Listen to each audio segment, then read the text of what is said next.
All right, we are coming up on 8 o'clock. So, let's get settled. Let's get comfortable. Let's grab a drink and a chair and pull up the dictionary. How often is that actually a fun sentence? All right, let's get let's get started, shall we?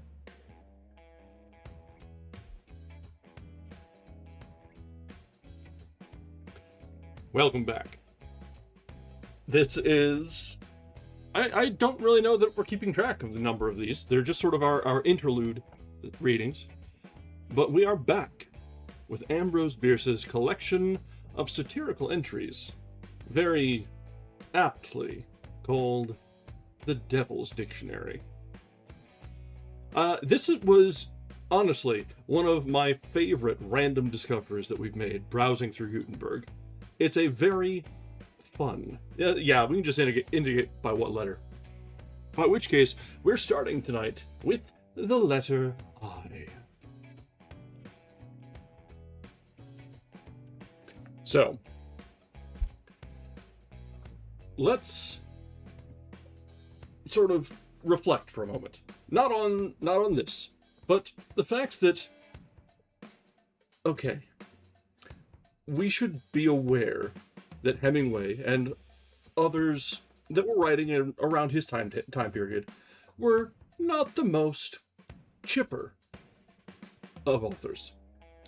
But I will be damned if the ending of A Farewell to Arms did not leave me damn near speechless. And that can take some doing, honestly. So,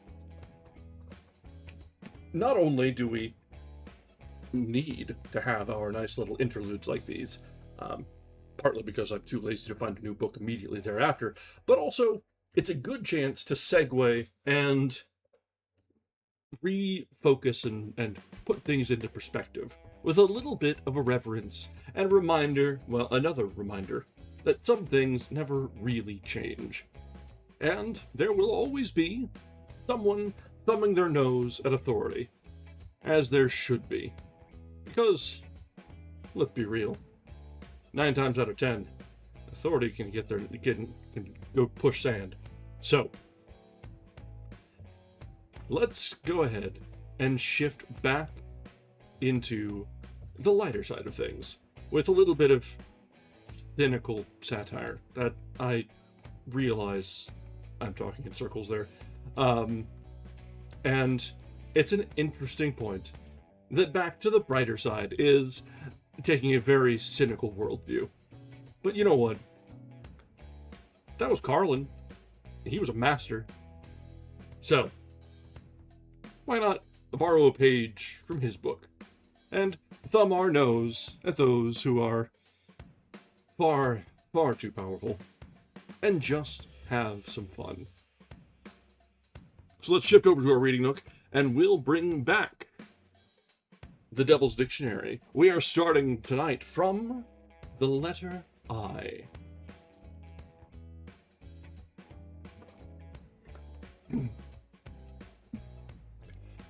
I is the first letter of the alphabet, the first word of the language, the first thought of the mind, the first object of affection. In grammar, it is a pronoun of the first person and singular number.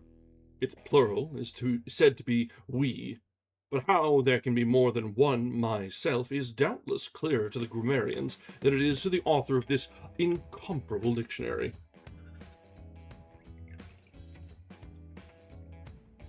Conception of two myselfs is difficult, but fine. The frank yet graceful use of I distinguishes a good writer from a bad.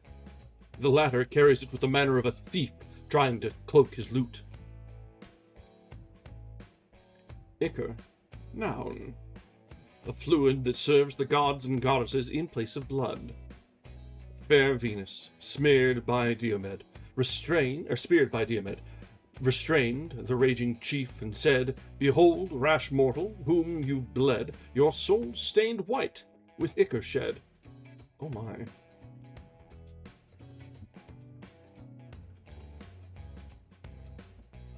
Mary Doak. Ooh, that's very good, actually.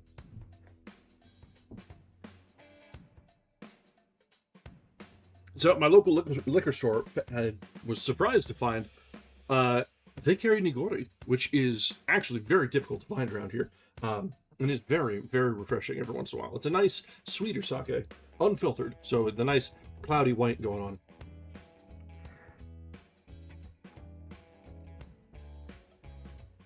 It's been a long time. It's a little hard to find it out in sticks like this. All right. Iconoclast. Noun. A breaker of idols. The worshippers whereof are imperfectly gratified by the performance, and most strenuously protest that he unbuildeth, but doth not re-edify.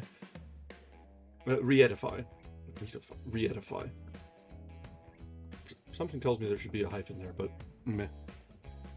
But doth not re-edify, that he pulleth down, but pileth not up. For the poor things would have other idols in place of those he whacketh upon the mazzard, and dispelleth. But the iconoclast saith, Ye shall have none at all, for ye need them not. And if the rebuilder fooleth round hereabout, behold, I will depress the head of him, and sit thereon till he squawk it. Okay. Idiot. Noun. A member of a large and powerful tribe whose influence in human affairs has always been dominant and controlling. The idiot's activity is not confined to any special field of thought or action, but pervades and regulates the whole. He has the last word in everything. His decision is unappealable. He sets the fashions and opinion of taste, dictates the limitations of speech, and circumscribes conduct with a dead line. Okay, yeah, that's we're getting back to form. Idleness. Noun.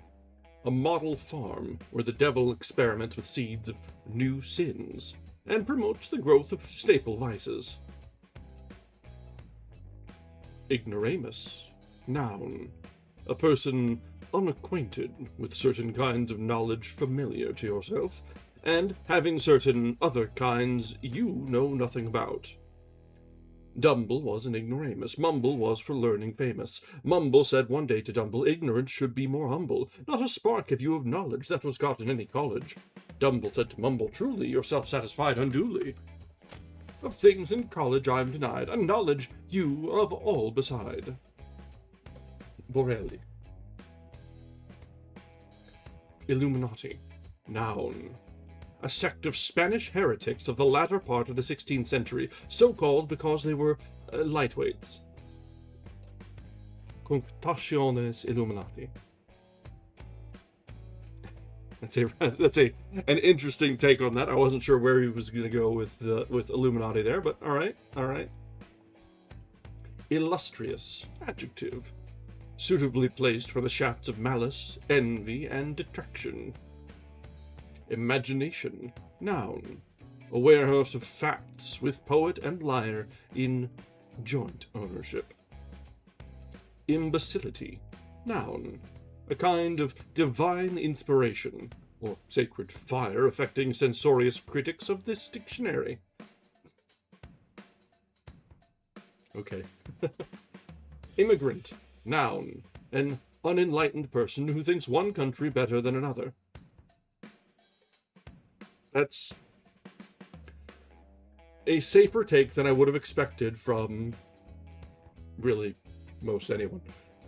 The takes and opinions of our author here are running the gamut from all sorts of opinions, and I know times change, and the opinions held in these times change, but that's okay, that's fair. It's the little bit of a thumbing the nose at just the vain hope that sometimes one place is different than another, which is pessimistic in the extreme, but not necessarily wrong.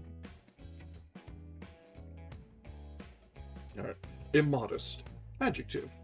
Having a strong sense of one's own merit, coupled with a feeble conception of worth in others. There was once a man in Ispahan, ever and ever so long ago, and he had a head, the phrenologist said, that fitted him for a show. For his modesty's bump was so large a lump, nature, they said, had taken a freak, that its summit stood far above the wood of his hair like a mountain peak. So modest a man in all Ispahan, over and over again they swore, so humble and meek you would vainly seek, none ever was found before. Meantime, the hump of that awful bump into the heavens contrived to get, to so great a height that they called the man with the minaret. There wasn't a man in all Ispahan prouder or louder in praise of his chump. With a tireless tongue and a brazen lung, he bragged off that beautiful bump, till the Shah in a rage sent a trusty page, bearing a sack and a bowstring too. And that gentle child explained as he smiled, a little present for you. The saddest man in all Ispahan sniffed at the gift, yet accepted the same. If I'd lived, said he, my humility had given me deathless fame. Succor Ulfro.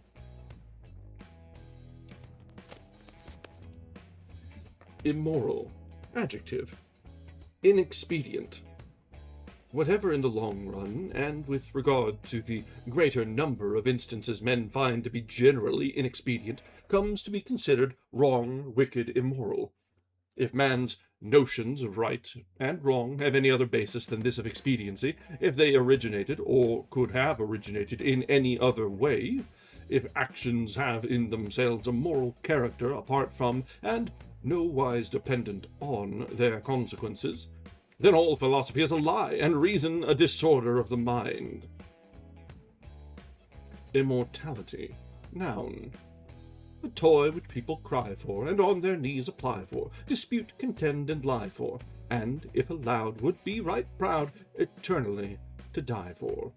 G.J. Impale. Verb. Transitive.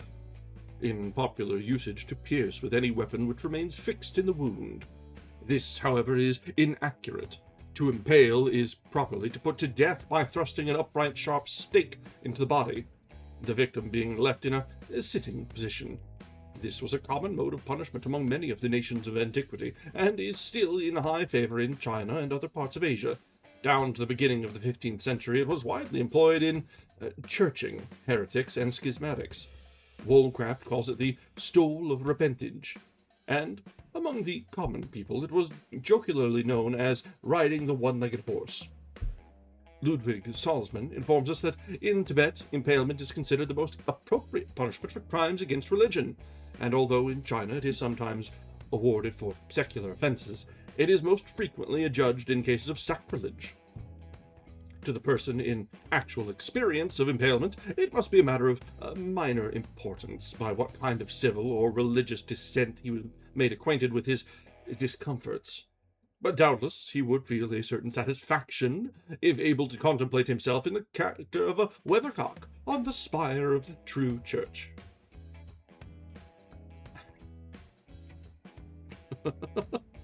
Yes, that would certainly make it seem less bad. Yes.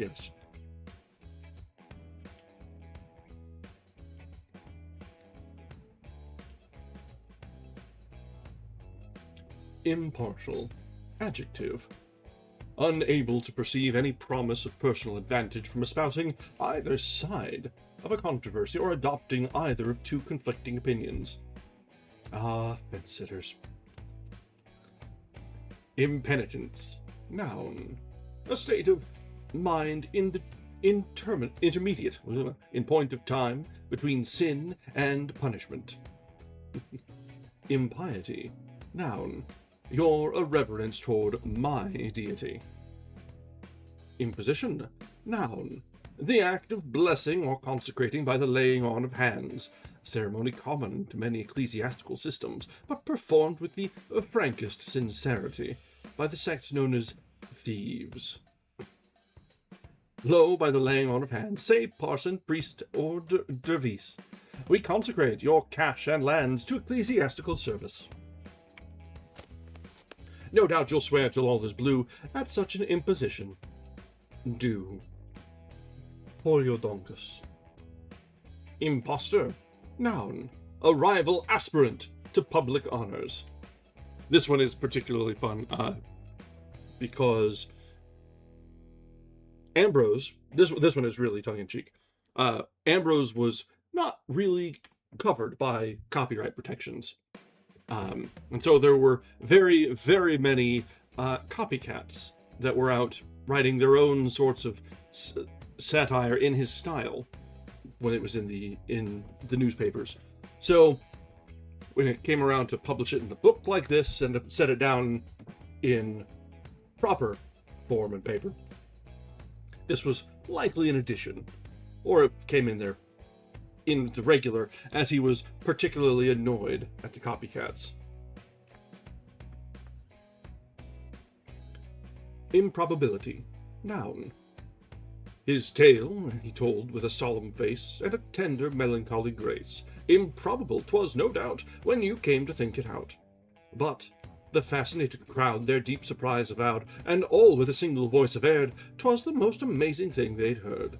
All save one, who spake never a word, but sat as mum as if deaf and dumb, serene, indifferent, and unstirred. Then all the others turned to him, and scrutinized him limb from limb, scanned him alive, but he seemed to thrive, and tranquiler grow each minute, as if there were nothing in it. What, cried one, are you not amazed at what our friend has told? He raised soberly then his eyes and gazed in a natural way, and proceeded to say, as he crossed his feet on the mantel shelf, oh, no, not at all. I'm a liar myself. Improvidence. Noun. Provision for the needs of today, from the revenues of tomorrow. Hey, Kessler! Welcome back. I don't know if I've seen you in a little bit. Timing is hard. Impunity. Noun. Wealth. Oh. That's really on the nose. Wow, okay. Yes, some things never, ever, ever change.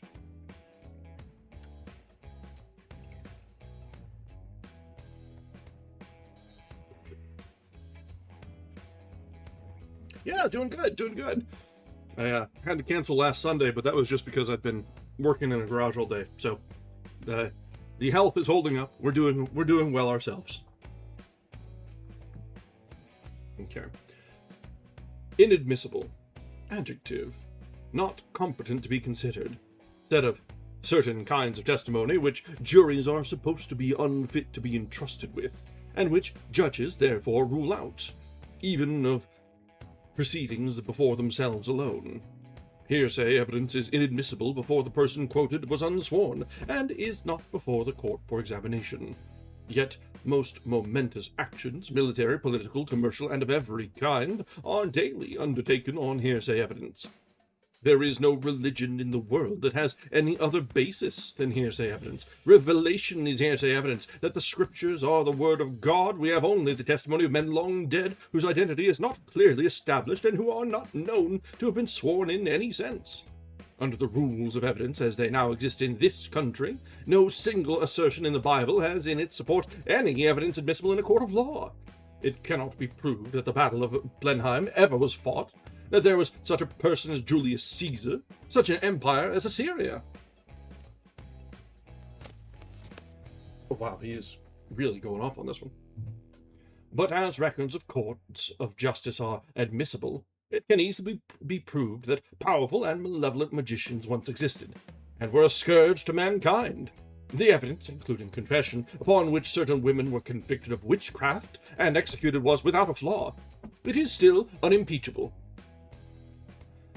The judge's decisions based on it were sound in logic and in law. Nothing in any existing court was ever more thoroughly proved than the charges of witchcraft and sorcery for which so many suffered death. If there were no witches, human testimony and human reason are alike destitute of value.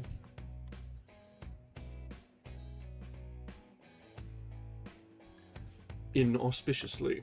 Adjective. In an unpromising manner, the auspices being unfavorable. Among the Romans it was customary before undertaking any important action or enterprise to obtain from the augurs or state prophets some hint of its probable outcome, and one of their favorite and most trustworthy modes of divination consisted in observing the flight of birds. the omens thence derived being called auspices. Newspaper reporters and certain miscreant lexicographers have decided that the word, always in the plural, shall mean patronage or management, as the festivities were under the auspices of the ancient and honorable order of body snatchers, or the hilarities were auspicated by the Knights of Hunger. And before we get on to the next poem blip, let's give a minute for the frames to stop dropping, because it's been a little while since we had a nice drop like this. Seriously, Comcast, give me a break.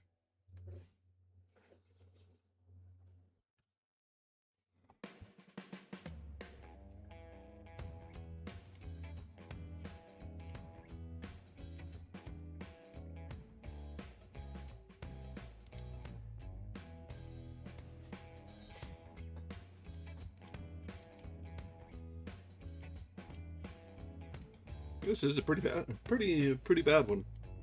Wonder if it might just... We've got some rather inclement weather around here that is kicking up, so hopefully it's nothing too destructive as we go through.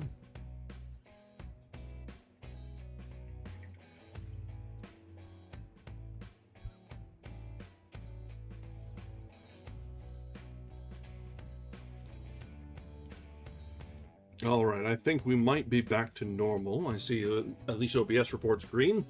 Let's give it a moment for things to catch up.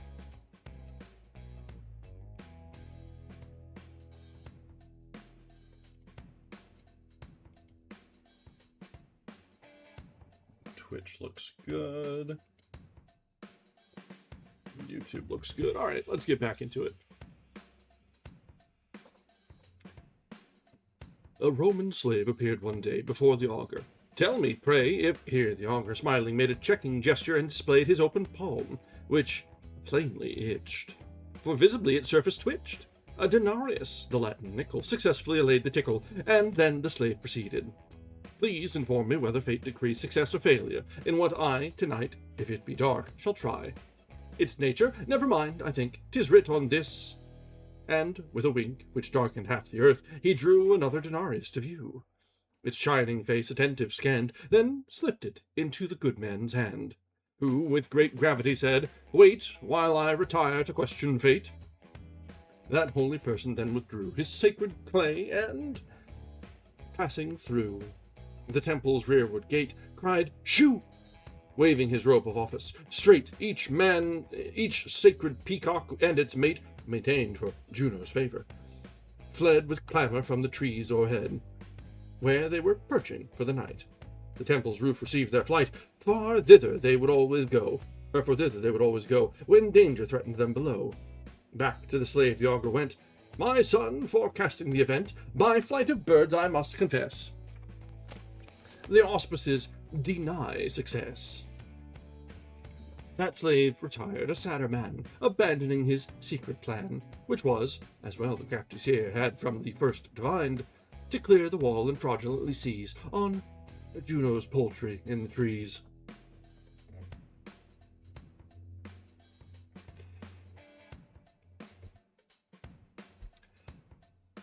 That's not the way I was expecting that little story to go. But after bribing of the prophet there, I rather expected things to go his way. But the turnabout a little extra, I guess.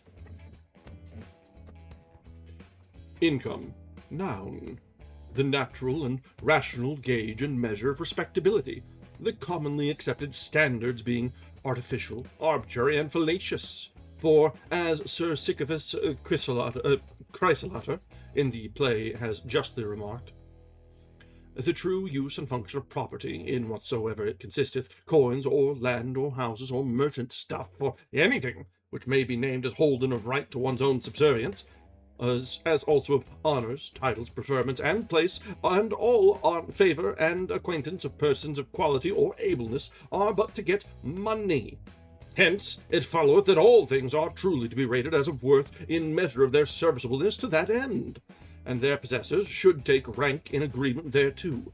Neither the lord of an unproducing manor, howsoever broad and ancient, nor he who bears an unremunerate dignity, nor yet the pauper favourite of a king, being esteemed of level excellency with him whose riches are of daily accretion. And hardly should they whose wealth is barren claim and rightly take more honour than the poor and unworthy. Incompatibility. Noun. In matrimony, a similarity of tastes, particularly the taste for domination. Incompatibility may, however, consist of a meek-eyed matron living just around the corner. It has even been known to wear a moustache. Okay. Incompossible. Adjective. Unable to exist if something else exists.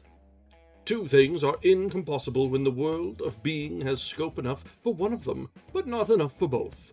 As Walt Whitman's poetry and God's mercy... Hang on. As Walt Whitman's poetry and God's mercy to man. Incompossibility, it will be seen, is only incompatibility let loose.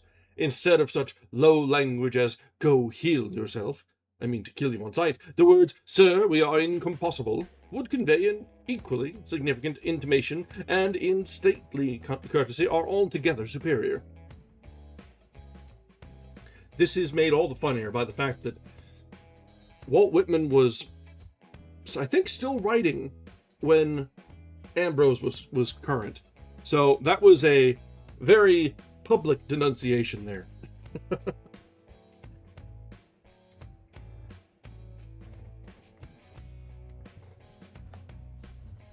Incubus. Noun.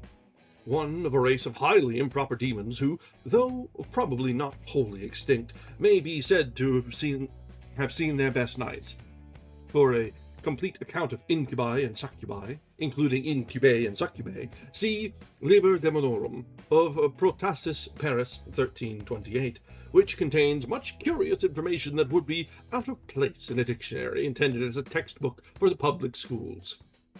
Victor Hugo relates that in the Channel Islands, Satan himself, tempted more than elsewhere by the beauty of the women doubtless, sometimes plays at incubus, greatly to the inconvenience and alarm of the good dames who wish to be loyal to their marriage vows.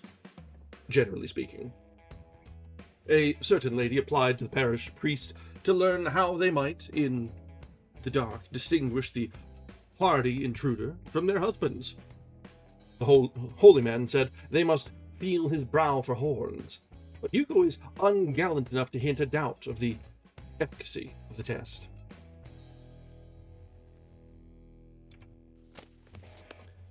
Incumbent. Noun. A person of the liveliest interest to the outcumbents. Yeah. Indecision. Noun. The chief element of success.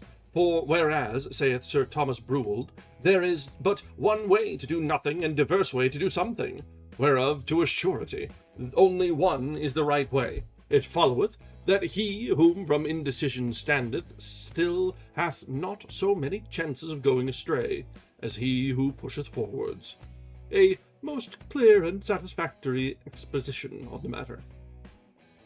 Your prompt decision to attack, said General Grant on a certain occasion to General Gordon Granger, was admirable. You had but 5 minutes to make up your mind in. Yes, sir, answered the victorious subordinate. It is a great thing to know exactly what to do in an emergency. When in doubt whether to attack or retreat, I never hesitate a moment. I toss up a copper. Do you mean to say that that's what you did this time? Yes, General, but for heaven's sake don't reprimand me. I disobeyed the coin. Indifferent. Adjective. Imperfectly sensible to distinctions among things. You tiresome man, cried Idolentio's wife. You've grown indifferent to all in life. Indifferent, he drawled with a slow smile. I would be, dear, but it is not worthwhile. Apuleius M. Gokul. Indigestion. Noun. A disease which the patient and his friends frequently mistake for deep religious conviction and concern for the salvation of mankind. As the simple red man of the western wild put it, with, it must be confessed, a certain force. Plenty well, no prey, big bellyache, keep God. Indiscretion. Noun. The guilt of woman. Ah, yes, we return to the reminder that Ambrose Bierce was not happily married, and had ideas. Inexpedient. Adjective. Not calculated to advance one's interests. Infancy. Noun. The period of our lives when, according to Wordsworth, heaven lies about us. The world begins lying about us pretty soon afterward.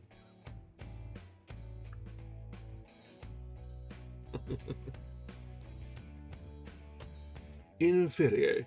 Noun. Latin. Among the Greeks and Romans, sacrifices for propitiation of the demons, or souls of the dead heroes, for the pious ancients could not invent enough gods to satisfy their spiritual needs and had to have a number of makeshift deities, or, as a sailor might say, jury gods, which they made out of the most unpromising materials. It was while sacrificing a bullock to the spirit of Agamemnon that Leiades, a priest of Olus, was favored with an audience of that illustrious warrior's shade, who prophetically recounted to him the birth of Christ and the triumph of Christianity, giving him also a rapid but tolerably complete review of events down to the reign of St. Louis. St. Louis. St. Louis, yeah. A reminder that, yes, I am American. The narrative ended abruptly at that point, owing to the inconsiderate crowing of a cock, which compelled the ghosted king of men to scamper back to Hades. There is a fine medieval flavor to this story, and as it has not been traced back further than the Père Berthet, a pious but obscure writer at the court of St. Louis, we shall probably not err on the side of presumption in considering it apocryphal, though Monsieur Capel's judgment of the matter might be different. And to that I bow. Wow.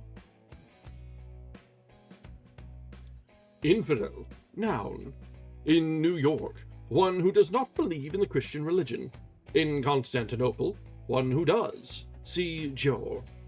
A kind of scoundrel imperfectly reverent of, and niggardly contributory to divines, ecclesiastics, popes, parsons, canons, monks, mullahs, voodoos, presbyters, hierophants, prelates, obeah-men, abbes, nuns, missionaries, exhorters, deacons, friars, hadish, high priests, mizens, brahmins, medicine men, confessors, eminences, elders, primates, prebendaries, pilgrims, prophets, imams, beneficiaries, clerks, vicars, choral, archbishops, bishops, abbots, priors, preachers, padres, abbotesses, caliors, palmers, curates, patriarchs, bonnes, stantons, beadsmen, canons, canonesses, residentiaries, diocesanes, deans, subdeans, worlddeans, abdols, charmsellers, archdeacons, hierarchs, class leaders, incumbents, capitulars, sheiks, telepons, postulants, scribes, gurus, precentors, beadles, fakirs, sextons, reverences, revivalists, cenobites, perpetual curates, chaplains, mujos, readers, novices, vicars, pastors, rabbis, ulamas, lamas, sacristans, vergers, diverses, lectors, church wardens, cardinals, prioresses, suffragans, acolytes, rectors, curats, sophies, mutifs, and pom-poms. Woo! Yeah, wow, I think he covered all his bases. Influence. Noun.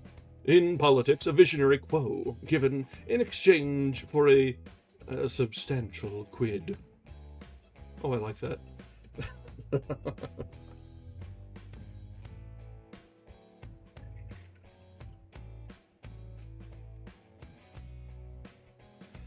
Infralapsarian. Noun. One who ventures to believe that Adam need not have sinned unless he had a mind to. In opposition to the supralapsarians, who hold that the luckless person's fall was decreed from the beginning. Infralapsarians are sometimes called sublapsarians, without material effect upon the importance of lucidity of their views about Adam. Okay. Two theologues once, as they wended their way to chapel, engaged in colloquial fray. an earnest logomachy, bitter as gall, concerning poor Adam and what made him fall. "'Twas predestination," cried one, "for the Lord decreed he should fall of his own accord." "Not so, 'twas free will," the other maintained, "which led him to choose what the Lord had ordained." So fierce and so fiery grew the debate, that nothing but bloodshed their dudgeon could sate. So off flew their cassocks and caps to the ground, and, moved by the spirit, their hands went round. Ere either had proved his theology right, by winning or even beginning the fight, a grey old professor of Latin came by, a staff in his hand and a scowl in his eye. And learning the cause of their quarrel, for still, as they clumsily sparred, they disputed with skill the foreordinational freedom of will, cried, "Sirrahs, this reasonless warfare compose. Atwixt ye's no difference worthy of blows. The sects ye belong to, I'm ready to swear, ye wrongly interpret the names that they bear. You infralapsarian son of a clown should only contend that Adam slipped down, while you, supralapsarian pup, should nothing aver but that Adam slipped up. It's all the same, whether up or down, you slip on a peel of banana brown. Even Adam analyzed not his blunder, but thought he had slipped on a peal of thunder. G.J. Ingrate, one who receives a benefit from another, or is otherwise an object of charity. All men are ingrates, sneered the cynic. Nay, the good philanthropist replied, I did great service to a man one day, who never since has cursed me to repay, nor vilified. Ha! Cried the cynic, lead me to him straight, with veneration I am overcome. And fain would have his blessing. Sad your fate, he cannot bless you, for I grieve to state, this man is dumb. Ariel Selp.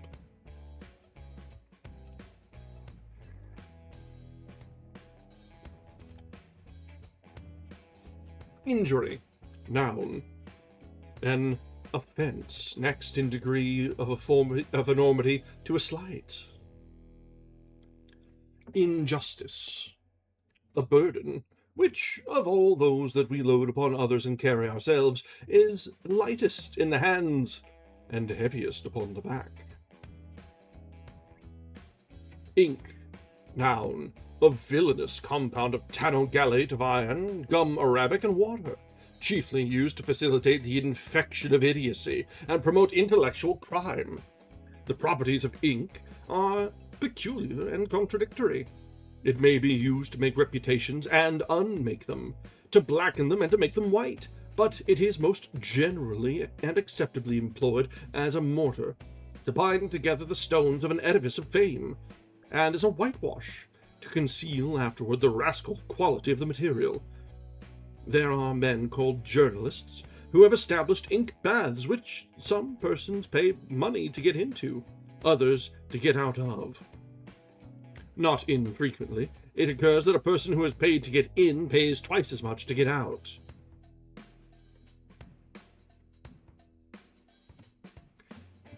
Innate. Adjective. Natural. Inherent. As innate ideas, that is to say, ideas that we are born with, having had them previously imparted to us.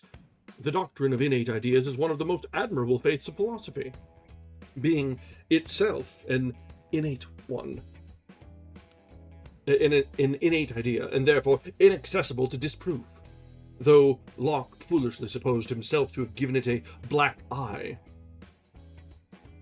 Among innate ideas may be mentioned the belief in one's ability to conduct a newspaper, and in the greatness of one's country, in the superiority of one's civilization, in the importance of one's personal affairs, and in the interesting nature of one's diseases. Okay. Wasn't sure where he was going with that one, but the end got me. It got that fits. Innards. Noun. The stomach, heart, soul, and other bowels. Many eminent investigators do not class the soul as an innard, but that acute observer and renowned authority, Dr. Gunsaulus, is persuaded by the mysterious organ known as the spleen is nothing less than our immortal part. To the contrary, Professor Garrett P. Service holds that man's soul is that prolongation of his spinal marrow, which forms the pith of his no-tail, and, for demonstration of his faith, points confidently to the fact that tailed animals have no souls. Concerning these two theories, it is best to suspend judgment by believing both. Inscription. Noun. Something written on another thing. Inscriptions are of many kinds, but mostly memorial, intended to commemorate the fame of some illustrious person and hand down to distant ages the record of his services and virtues. To this class of inscription belongs the name of John Smith, penciled on the Washington Monument. Following are examples of memorial inscriptions on tombstones. See epitaph. In the sky my soul is found, and my body in the ground.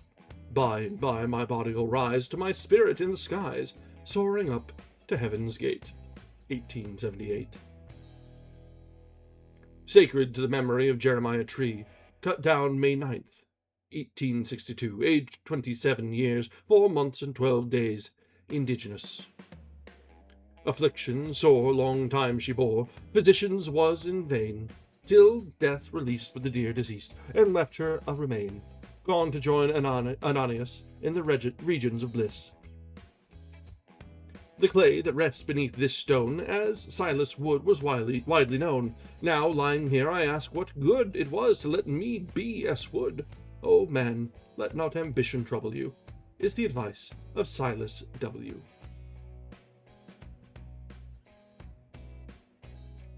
Richard Hayman, of Heaven, fell to earth January 20th, 1807, and had the dust brushed off him October 3rd, 1874.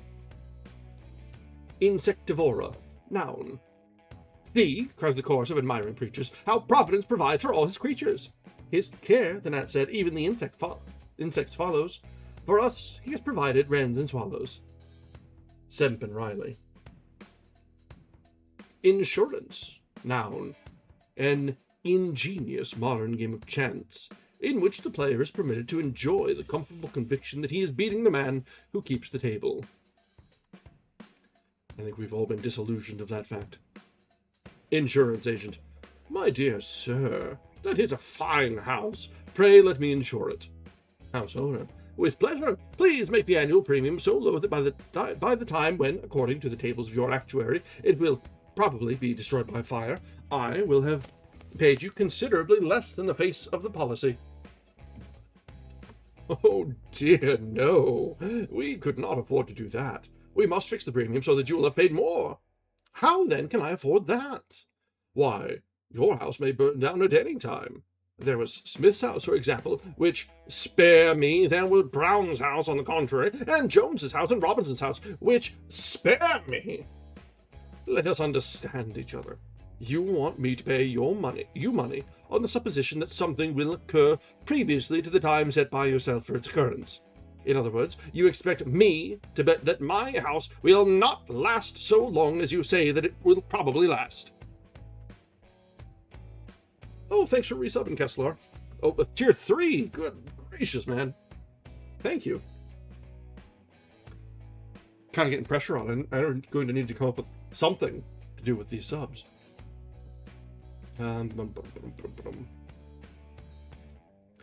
But if your house burns without insurance, it will be a total loss.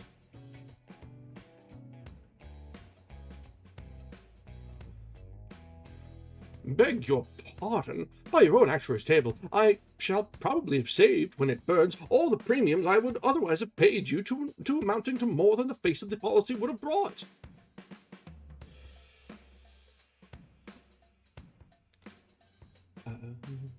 But suppose it to burn, uninsured, before the time which your figures base. If I could not afford that, how could you, if it were insured? Oh, we should make ourselves whole from our luckier ventures with other clients. Virtually, they pay your loss.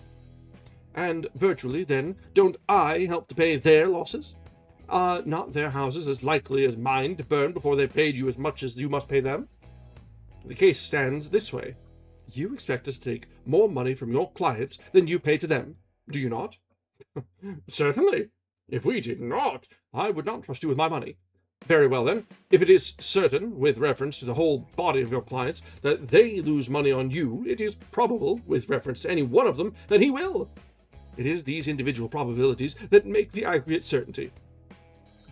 I will not deny it. But look at the figures in this Heaven forbid!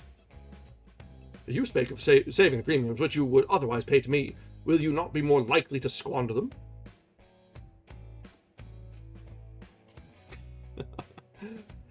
Thanks, Kessler.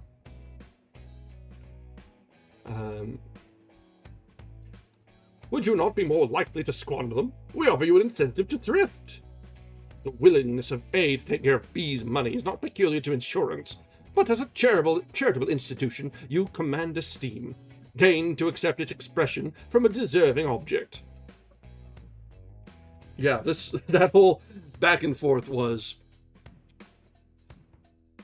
imminently frustrating, because we've all had bad run-ins with insurance, I'm sure.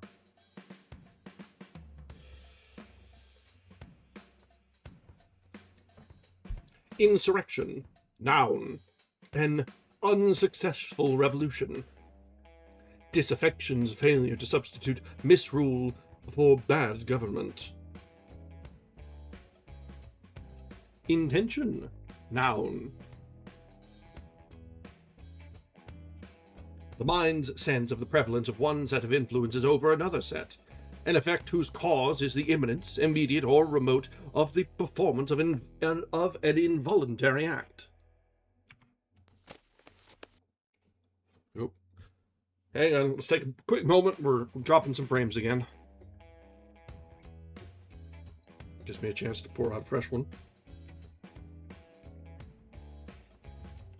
The main problem I have with drinking sake is the very, very, very small cup size. You could just have it in a regular glass, but that just defeats the purpose.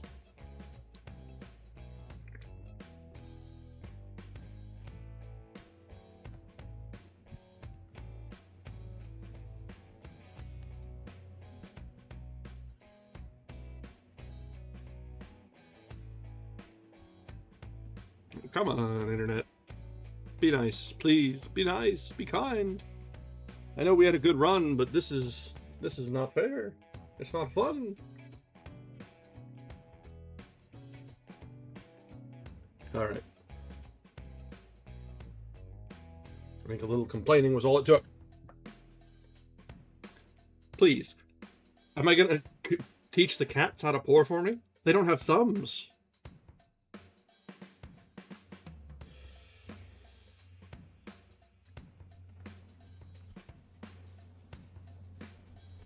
Alright, let's see. Make sure our monitors are still looking good.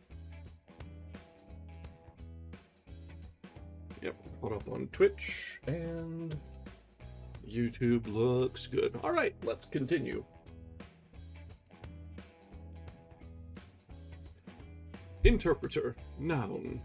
One who enables two persons of different languages to understand each other, by repeating to each what it would have been to the interpreter's advantage for the other to have said.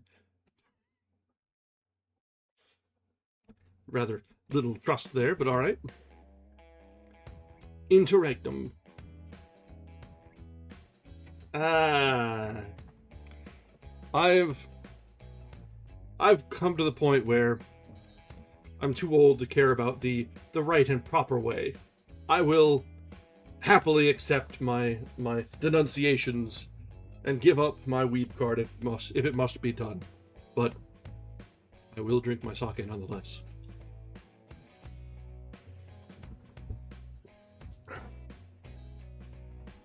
Interregnum, noun. The period during which a monarchical country is governed by a warm spot on the cushion of the throne. The experiment of letting the spot grow cold has commonly been attended by most unhappy results from the zeal of many worthy persons to make it warm again. Intimacy, noun. A relation into which fools are providentially drawn for their mutual destruction. Damn, right. Yes, a reminder again that Ambrose was not exactly a Casanova. 2 seedless powders, one in blue and one in white, together drew, and having each a pleasant sense of other powders' excellence, forsook their jackets for the snug enjoyment of a common mug. So close their intimacy grew, one paper would have held the 2. To confidences straight they fell, less anxious each to hear than tell. Then each remorsefully confessed to all the virtues he possessed, acknowledging he had them in so high degree it was a sin. The more they said, the more they felt, the spirits with emotion melt, till tears of sentiment expressed their feelings then they effervesced. So nature executes her feats of wrath on friends and sympathies. The good old rule who won't apply, that you are you, and I am I. Introduction. Noun. A social ceremony invented by the devil for the gratification of his servants and the plaguing of his enemies. The introduction attains its most malevolent development in this country, being indeed closely related to our political system. Every American being the equal of every other American, it follows that everybody has the right to know everybody else, which implies the right to introduce without request or permission. The Declaration of Independence should have read thus: We hold these truths to be self-evident, that all men are created equal, that they are endowed by their Creator with certain inalienable rights, that among these are life, and the right to make that of another miserable by thrusting upon him an incalculable quantity of acquaintances. Liberty, particularly the liberty to introduce persons to one another without first ascertaining if they are not already acquainted as enemies, and the pursuit of another's happiness with a running pack of strangers. Okay. Ooh. Inventor. Noun. A person who makes an ingenious arrangement of wheels, levers, and springs, and believes it civilization. Irreligion. Noun. The principal one of the great faiths of the world. Itch. Noun. The patriotism of a Scotchman. Okay, calm down, Ambrose.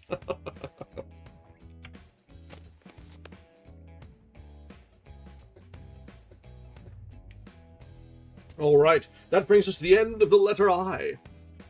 We've got an ad coming up in about 4 minutes, so we can sit and just relax for a minute. So, this is a reminder, as we're reading through this, that there are a lot of the suppositions and ideas that Ambrose has are very familiar even now. He's got a downright despicable idea of how politics work, of how the affairs of state are run. And you know what? History has proven him rather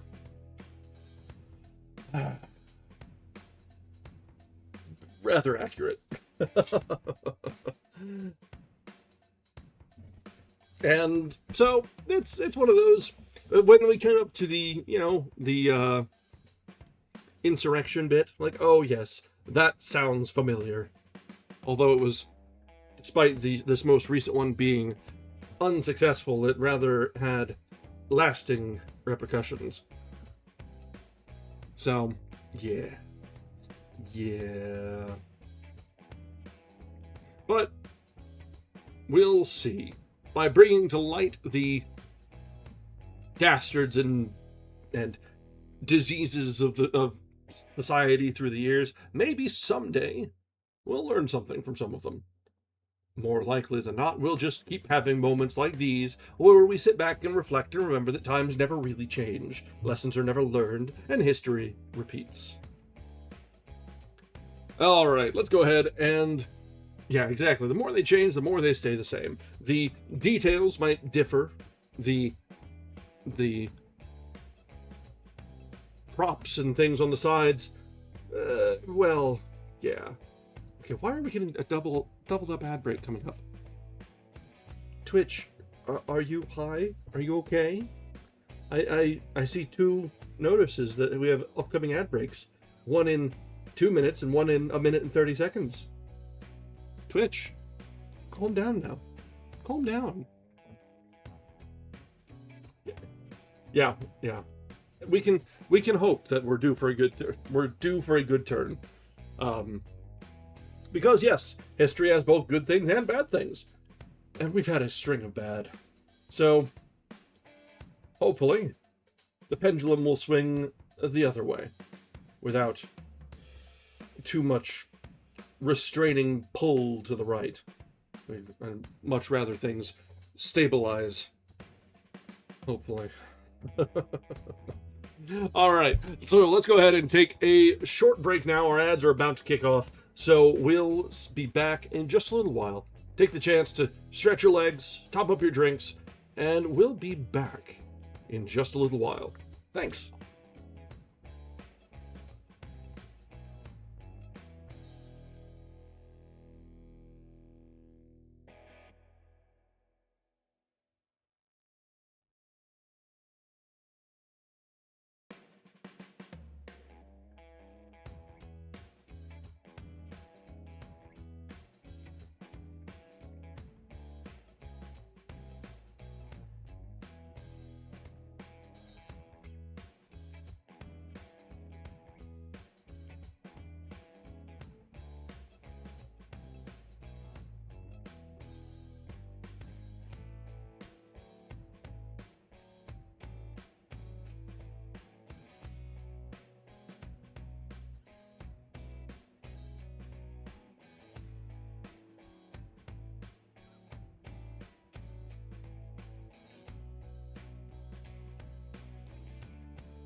All right, we are back.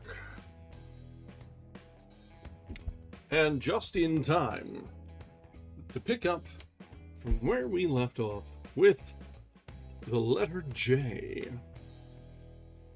This is a short one. We're probably going to get through several more letters tonight. I think there's only 2 pages of J. At least, unless the reader is misappropriating things, which very well might be the case. All right. J is a consonant in English, but some nations use it as a vowel. Then, which nothing could be more absurd.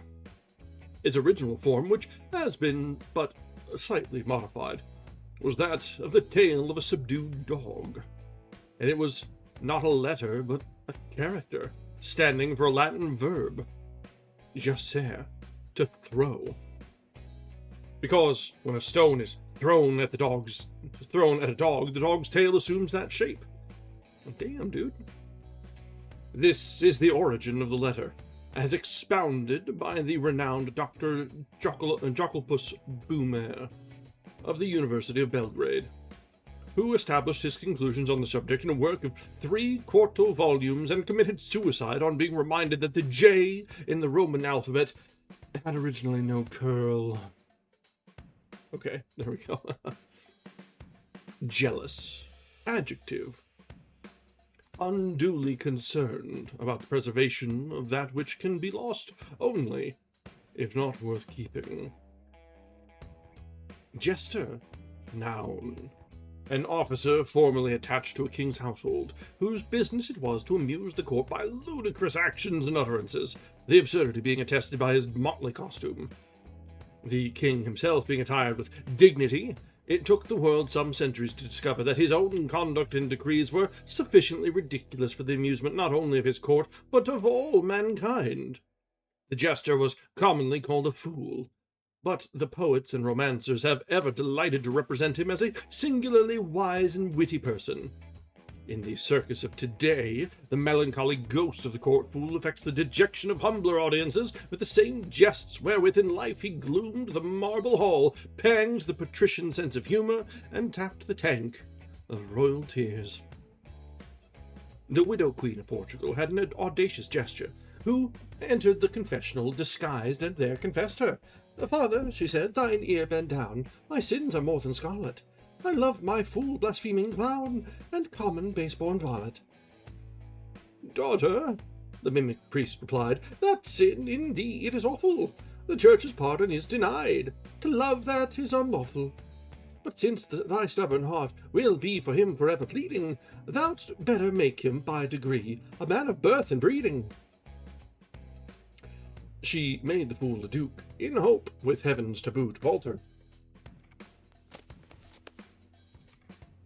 Then told the priest, who told the pope, who damned her from the altar. Barrel d'Or.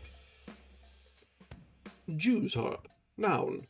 An unmusical instrument, played by holding it fast with the teeth and trying to brush it away with the finger.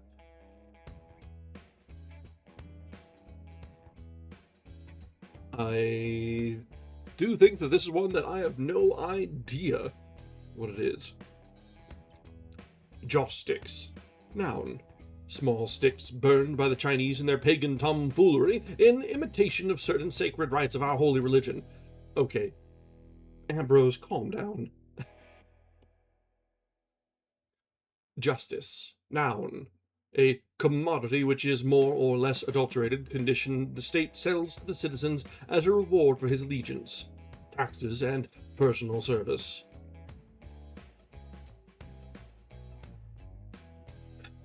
Even that, as cynical an interpretation of justice as that is, it's still probably more optimistic than the justice that we have today.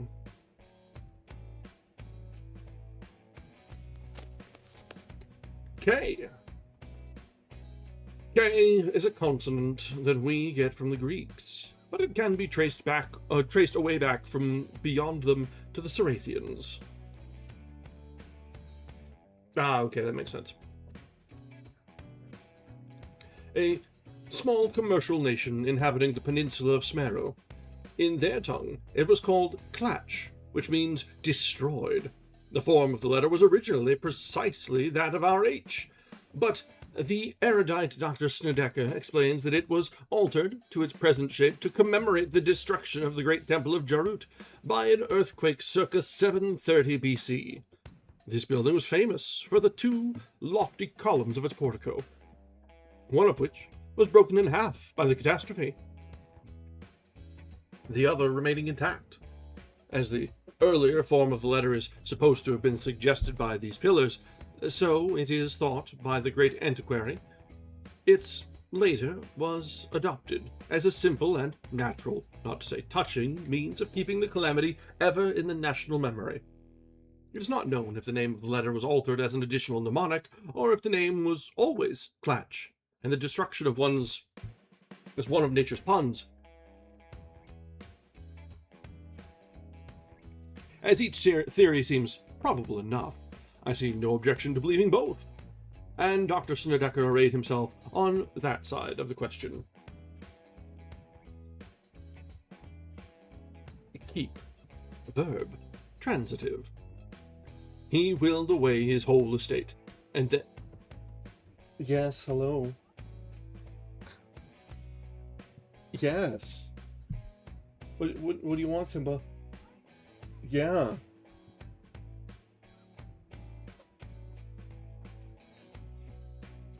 He willed away his whole estate, and then in death he fell asleep, murmuring, "Well, at any rate, my name unblemished I shall keep." But when upon the tomb 'twas wrought, whose was it? For the dead keep not. Durang Gopalan. Kill. Verb. Transitive. To create a vacancy without nominating a successor. Okay. Kilt. Noun. A costume sometimes worn by Scotchmen in America and Americans in Scotland. Well, that's good. Kindness. Noun. A brief preface to 10 volumes of exaction. King. Noun. A male person, commonly known in America as a crowned head, although he never wears a crown and usually has no head to speak of. A king, in times long, long gone by, said to his lazy jester, "If I were you and you were I, my moments merrily would fly, nor care nor grief to pester." "The reason, sire, that you would thrive," the fool said, "if you will hear it, is that, of all the fools alive, who own you for their sovereign, I've the most forgiving spirit. Ugum Ben. King's evil. Noun. A malady that was formerly cured by the touch of the sovereign, but has now to be treated by the physicians. Thus, the most pious Edward of England used to lay his royal hand upon the ailing subjects and make them whole. A crowd of wretched souls that stay his cure, their malady convinces. The great essay of art, but at his touch, such sanctity hath heaven given his hand, they presently amend. As the doctor in Macbeth have it, this useful property of the royal hand could, it appears, be transmitted along with other crown properties, for, according to Malcolm, 'tis spoken, to the succeeding royalty he leaves the healing benediction.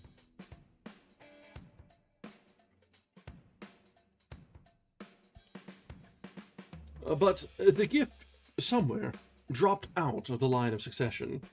The later sovereigns of England have not been tactual healers, and the disease once honored with the name King's Evil now bears the humbler one of scrofula, from scrofa, a sow. The date and author of the following epigram are known only to the author of this dictionary, but it is old enough to show that the jest about Scotland's national disorder is not a thing of yesterday.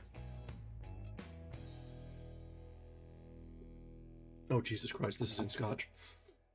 Oh. Ambrose, why do you do this to us? Why?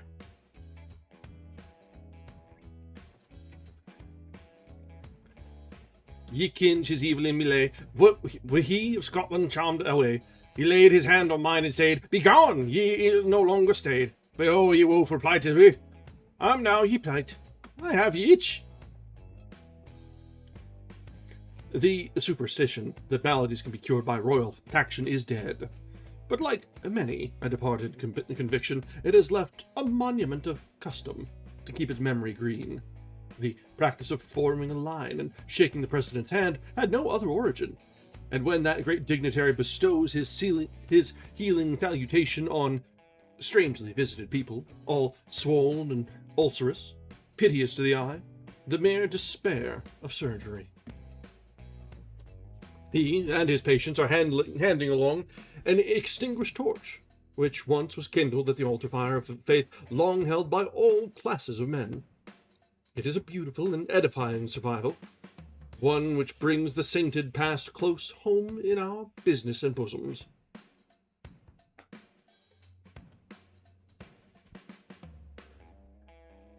Kiss, noun, a word invented by the poets as a rhyme for bliss.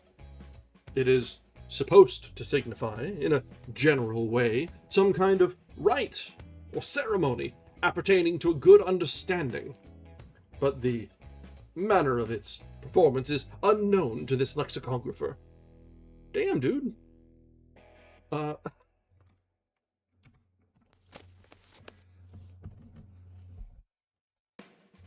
know Ambrose had an aversion to womankind, but he's an early adopter of the incel way, it seems. A kleptomaniac, noun, a rich thief. Nice. Knight, noun. Once a warrior, gentle of birth, then a person of civic worth, now a fellow to move our mirth. Warrior, person, and fellow no more, we must knight our dogs to get any lower. Brave knights, kennellers then shall be, noble knights of the Golden Flea, knight of the Order of Saint Steboy, knights of St. George, and Sir Knights Joy. Godspeed the day when this knighting fad shall go to the dogs, and the dogs go mad. Alright, so he rather thought the people were being knighted for very little good reason. But you know what? I think the current crop of knights are better than most. I will always stand Sir Ian McKellen. Quran, noun. A book which the Mohammedans foolishly believe to have been written by divine inspiration, but which Christians know to be a wicked imposture, contradictory to the Holy Scriptures. I know he's poking fun at both of them, but it's a little on the nose there, buddy.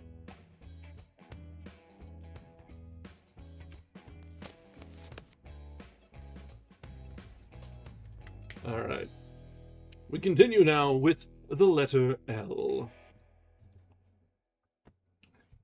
And, yeah, and Sir Patrick Stewart. Absolutely. The current crop of knights are, you know what? They stand up there with the Lancelots and Galahads in my books.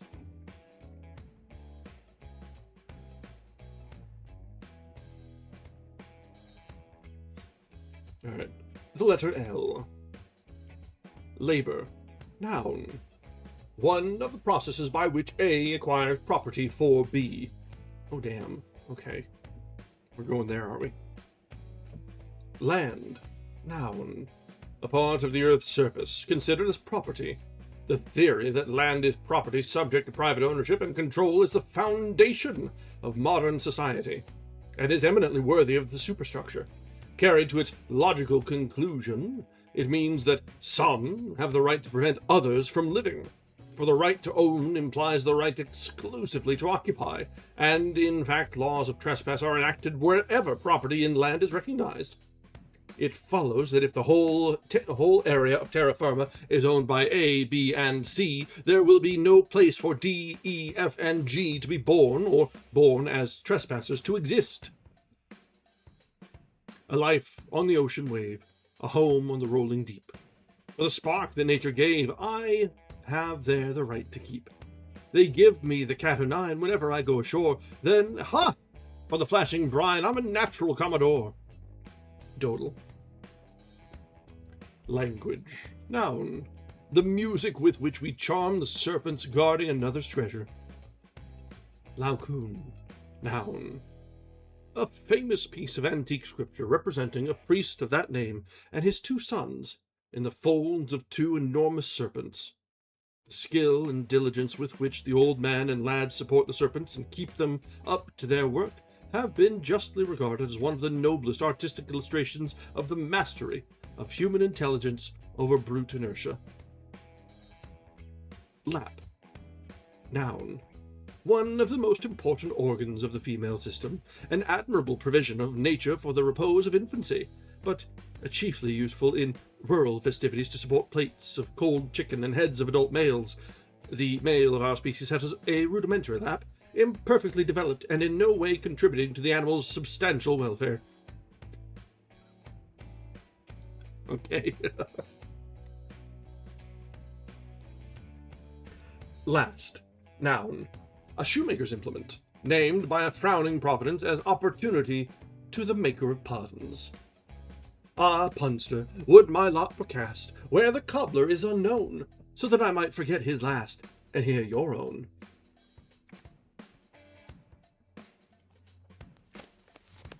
Gorgoripsky. Laughter.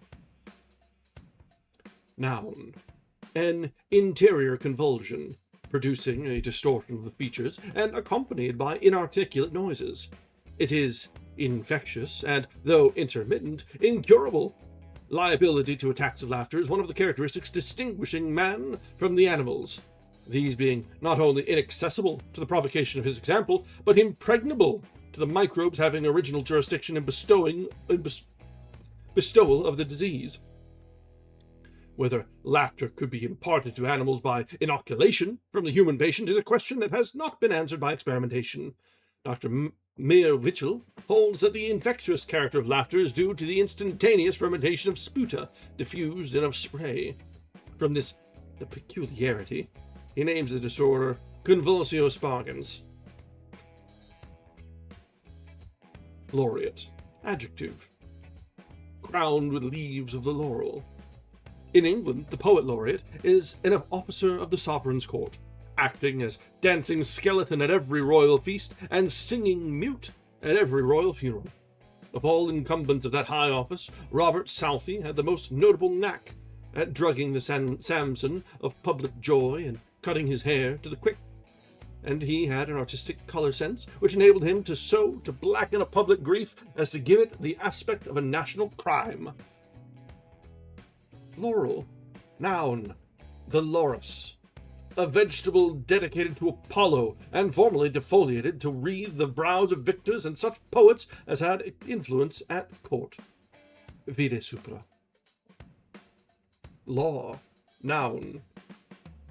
Once Law was sitting on the bench, and Mercy knelt a-weeping. "Clear out," he cried, "disordered wench, nor come before me creeping. Upon your knees, if you appear, 'tis plain you have no standing here." Then Justice came, his honor cried, "Your status, devil seize you!" "Amica curiae," she replied, "friend of the court, so please you." "Begone!" he shouted, "there's the door! I never saw your face before."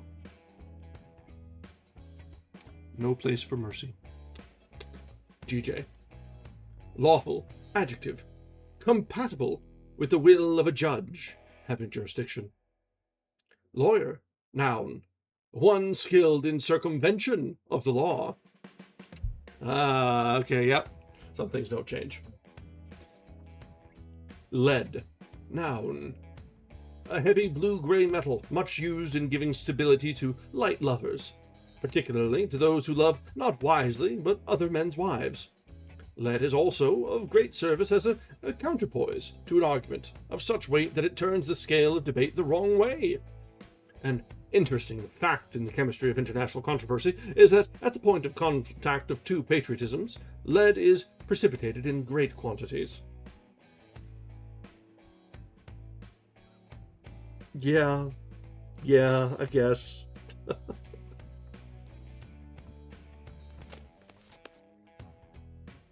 Hail, holy lead, of human feuds the great and universal arbiter, endowed with penetration to pierce any cloud, fogging the field of controversial hate, and with a swift, inevitable, straight, searching precision find the unavowed but vital point. Thy judgment, when allowed by the chirurgeon, settles the debate. O useful metal, were it not for thee, we'd grapple one another's ears always. But when we hear thee buzzing like a bee, we, like old Muhlenberg, care not to stay. And when the quick have run away like pellets, Jack Satan smelts the dead to make new bullets. Learning. Noun.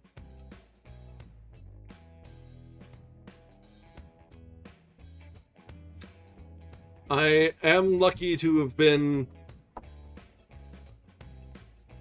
post the adoption of unleaded gas. Or at least the major rollout of unleaded.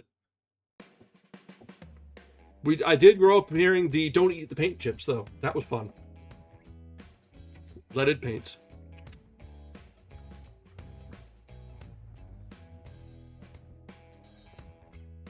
Alright.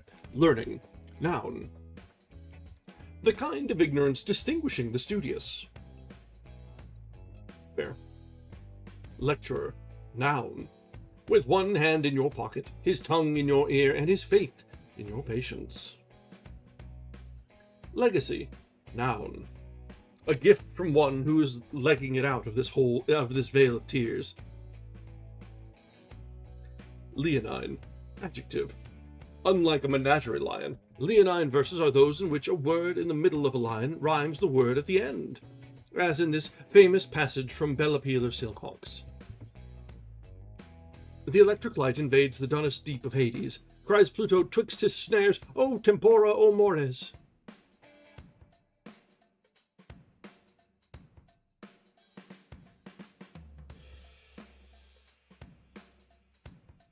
It should be explained that Mrs. Wilcox does not undertake to teach pronunciation of the Greek and Latin tongues.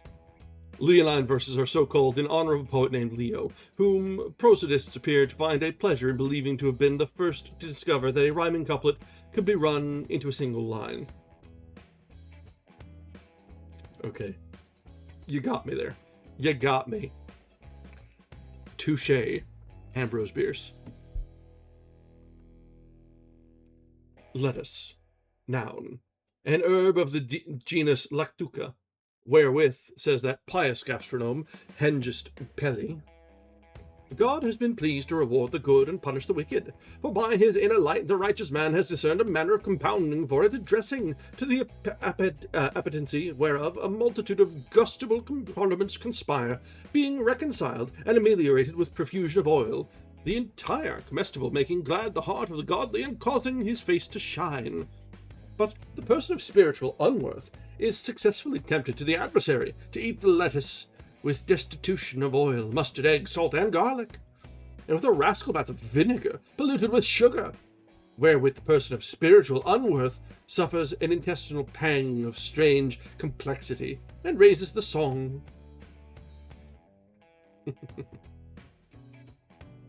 Leviathan. Noun. An enormous aquatic animal mentioned by Job. Some suppose it to have been the whale, but that distinguished ichthyologist, Dr. Jordan of Stanford University, maintains that with considerable heat that it was a species of gigantic tadpole, Thaddeus polidensis, or polywig, Maria pseudohirsuta. For an exhaustive description of history and the tadpole, consult the famous monograph of Jane Potter, Thaddeus of Warsaw.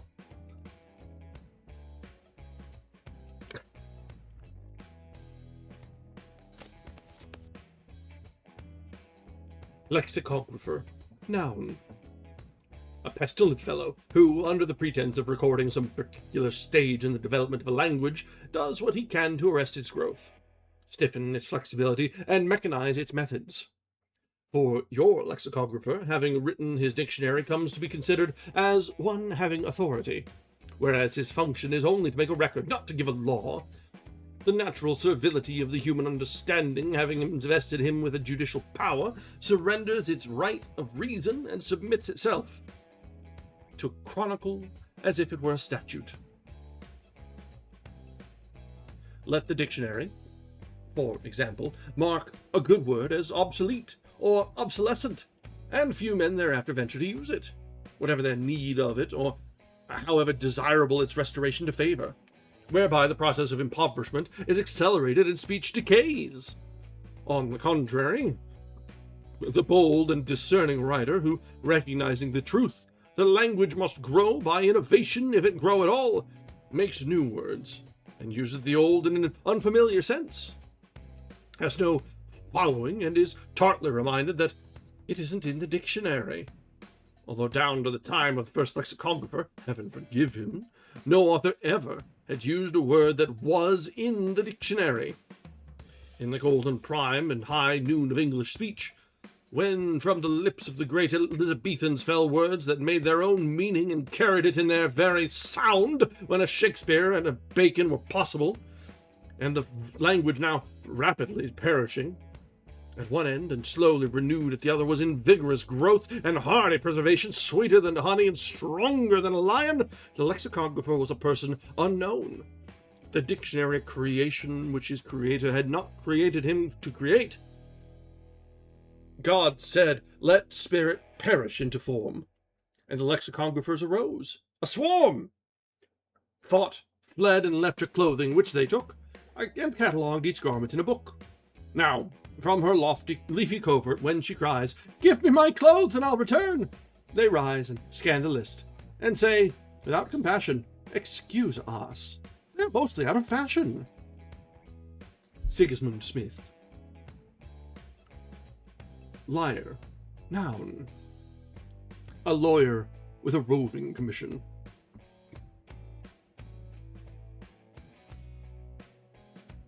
Liberty. Noun. One of imagination's precious possessions. The rising people, hot and out of breath, roared around the palace. "Liberty or death!" "If death will do," the king said, "let me reign. You'll have, I'm sure, no reason to complain." Martha Brabants. Lickspittle. Noun.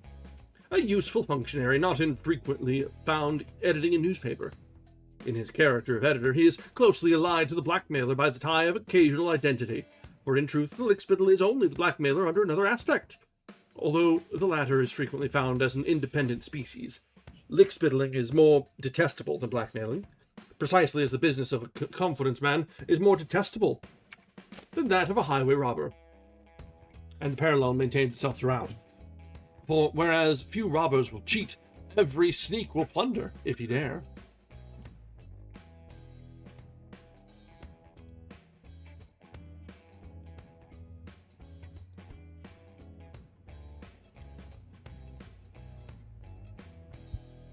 Life. Noun. A spiritual pickle, preserving the body from decay. We live in daily apprehension of its loss. Yet, when lost, it is not missed. The question, is life worth living, has been much discussed, particularly by those who think it is not, many of whom have written at great length in support of their view, and by careful observance of the laws of health enjoyed for long terms of years the honors of successful controversy. Life's not worth living, and that's the truth, carelessly caroled the golden youth. In manhood still he maintained that view, and held it more strongly the older he grew. When kicked by a jackass at 83, "Go fetch me a surgeon at once!" cried he. Hand Soper. Lighthouse. Noun. A tall building on the seashore in which the government maintains a lamp, and the friend of a politician. Okay, yeah, you got it. Limb. Noun. The branch of a tree, or the leg of an American woman.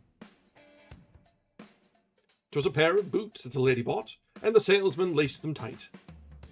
To a very remarkable height. Higher, indeed, than I think he ought. Higher than can be right. The Bible declares, but never mind. It is hardly fit to censure freely and fault to find, with others for sins that I am not inclined myself to commit. Each has his weakness, and though my own is freedom from every sin, it still were unfair to pitch in, discharging the first censorious stone. Besides, the truth compels me to say, the boots in question were made that way. As he drew the lace, she made a grimace, and blushingly said to him, "This boot, I'm sure, is too high to endure. It hurts. It hurts my limb." The salesman smiled in a manner mild, like an artless, undesigning child. Then, checking himself, to his face he gave a look as sorrowful as the grave, though he didn't care two figs, for her pains and throes as he stroked her toes, remarking with speech and manner just, befitting his calling, "Madame, I trust that it doesn't hurt your twigs." B. Percival Dyke.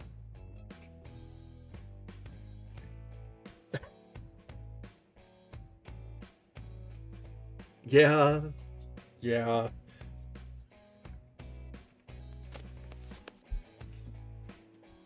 Linen. Noun. A kind of cloth, the making of which, when made of hemp, entails a great waste of hemp. Calcraft. The hangman. Litigant. Noun. A person about to give up his skin for the hope of retaining his bones. Litigation. Noun. A machine you go into, which you go into as a pig and come out as a sausage. Liver. Noun. A large red organ thoughtfully provided by nature to be bilious with. The sentiments and emotions which every literary anatomist now knows to haunt the heart were anciently believed to infest the liver. And even Gascoigne, speaking of the emotional side of human nature, calls it our hepatical part. It was at one time considered the seat of life, hence its name, liver, the thing we live with. The liver is heaven's best gift to the goose. Without it, that bird would be unable to supply us with the Strasbourg pâté.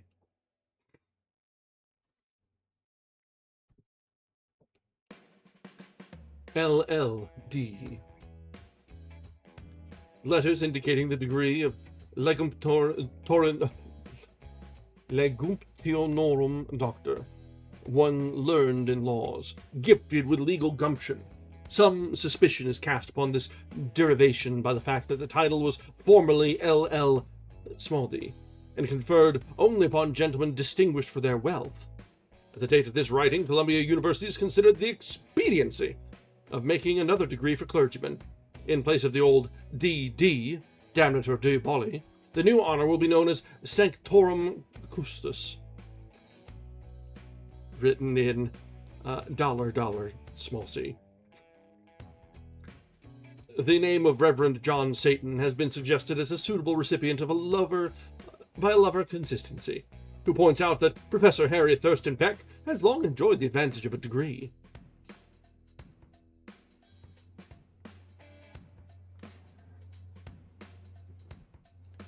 Lock and key. The distinguishing device of civilization and enlightenment. Lodger. Noun. A less popular name for the second person of that delectable newspaper trinity, the roomer, the bedder, and the mealer. Logic. Noun. The art of thinking and reasoning in strict accordance with the limitations and incapacities of the human misunderstanding. The basic of logic is the syllogism, consisting of a major and a minor premise and a conclusion.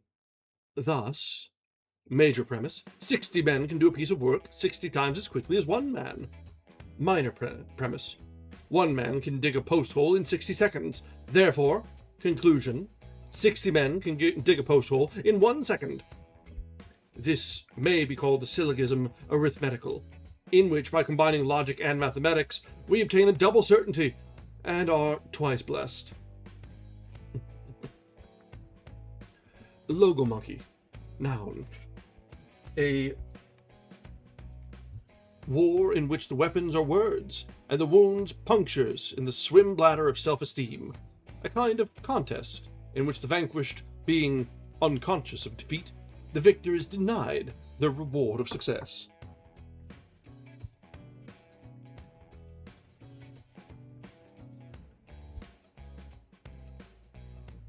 "'Tis said by divers of the scholar men that poor Salmasius died of Milton's pen. Alas, we cannot know if this is true, for reading Milton's wit, we perish too."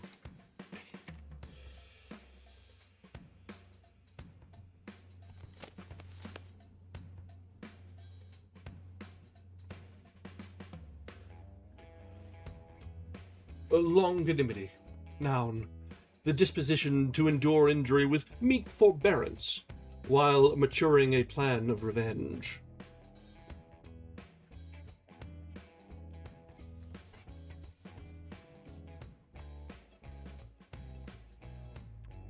Looking glass. Noun. A vitreous plane upon which to display a fleeting show, for man's disillusion given. The king of Manchuria had a magic-looking glass, whereupon whoso looked saw not his own image, but only that of the king. A certain courtier, who had long enjoyed the king's favour, and was thereby enriched beyond any other subject of the realm, said to the king, "Give me, I pray, thy wonderful mirror, so that when absent out of thine august presence, I may yet do homage before thy visible shadow, prostrating myself night and morning in the glory of thy benign countenance, as which nothing has so divine splendour, O noonday sun of the universe." Pleased with the speech, the king commanded that the mirror be conveyed to the courtier's palace, but after having gone thither without appraisal, he found it in an apartment where was naught but idle lumber, and the mirror was dimmed with dust and overlaced with cobwebs. This so angered him that he fisted it hard, shattering the glass, and was sorely hurt.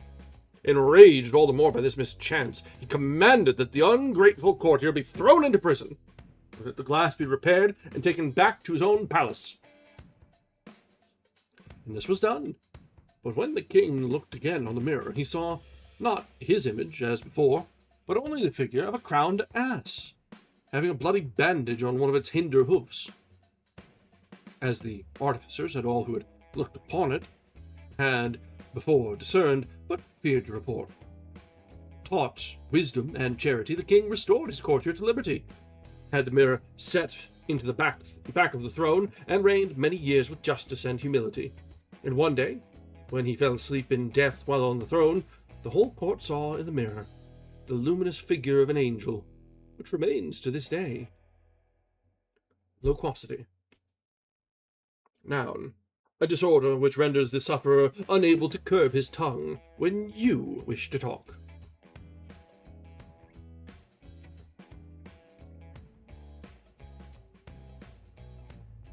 Lord. Noun. In American society, an English tourist above the state of a costermonger, as Lord Aberdasher, Lord Hardison, and so forth. The travelling Briton of lesser degree is addressed as Sir Airy Donkey Boy, or Amstead Heath. The word Lord is sometimes used also as a title of the Supreme Being, but this is thought to be rather flattery than true reverence. Miss Sally Ann Splurge, of her own accord, wedded a wandering English lord, wedded and took him to dwell with her pa, a parent who throve by the practice of draw. Lord Cad, I don't hesitate to declare, unworthy the father in legal care of that elderly sport, notwithstanding the truth that Cad had renounced all the follies of youth, for, sad to relate, he'd arrived at the stage of existence that's marked by the vices of age. Among them, cupidity caused him to urge repeated demands on the pocket of Splurge, till, wrecked in his fortune, the gentleman saw inadequate aid in the practice of draw, and took, as a means of augmenting his pelf, to the business of being a lord himself. His neat-fitting garments he wilfully shed, and sacked himself strangely, in checks instead. Denuded his chin, but retained at each ear a whisker that looked like a blasted career. He painted his neck in incarnadine hue, each morning, and varnished it all that he knew. The moony monocular set in his eye appeared to be scanning the sweet by and by. His head was enroofed with a billycock hat, and his low-necked shoes were adunctious and flat. In speech he eschewed his American ways, denying his nose to the use of his A's, and dulling their edge till the delicate sense of a babe at their temper could take no offence. His H's, 'twas most inexpressibly sweet, the patter they made as they fell at his feet. Re-outfitted thus, Mr. Splurge without fear began as Lord Splurge his recouping career. Alas, the divinity shaping his end entertained other views, and decided to send his lordship in horror, despair, and dismay from the land of the nobleman's natural prey. For, smit with his old world ways, Lady Cad fell suffering, Caesar, in love with her dad.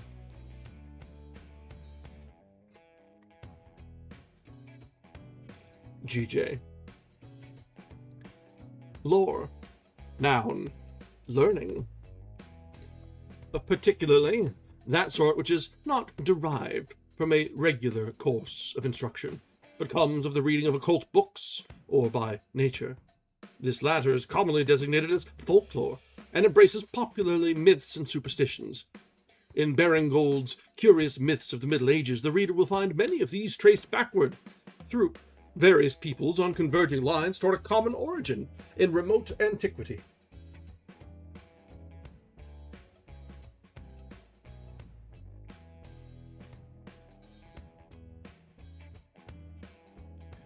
Among these are the fables of Teddy the Giant Killer, the sleeping John Sharp Williams, Little Red Riding Hood and the Sugar Trust, Beauty and the Brisbane, the Seven Aldermen of Ephesus, Rip Van Fairbanks, and so forth.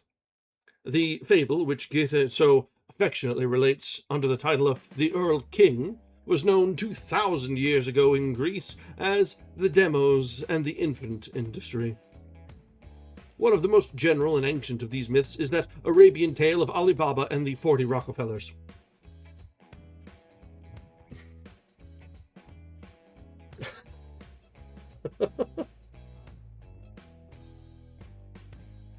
Loss. Noun. Privation of that which we had or had not. Thus, in the latter sense, it is said of a defeated candidate that he lost his election, and of that eminent man, the poet Gilder, that he has lost his mind. It is in the former and more legitimate sense that the word is used in the famous epitaph, "Here Huntington's ashes long have lain, whose loss is our eternal gain."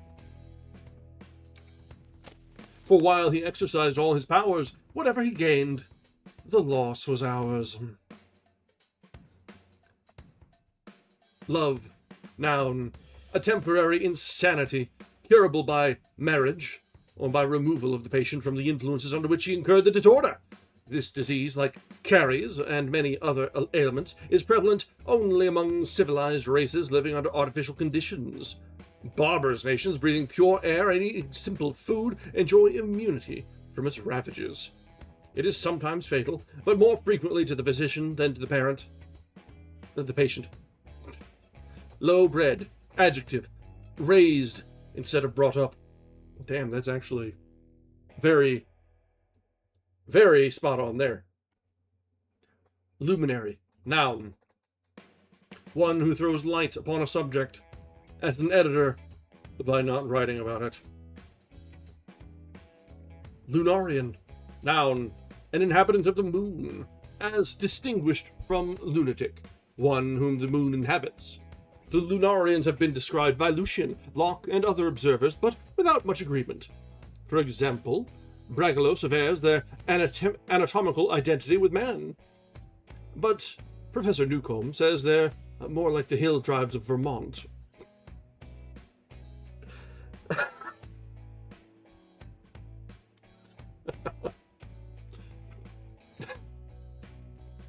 He just throws these out completely offhanded and just catches you by surprise.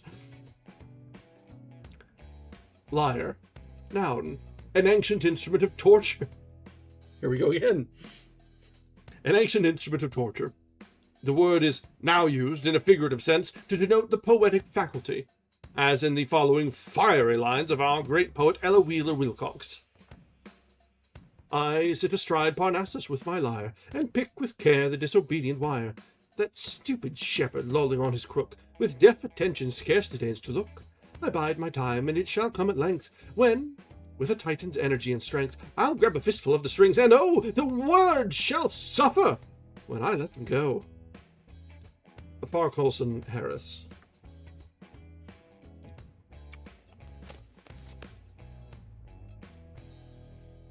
All right.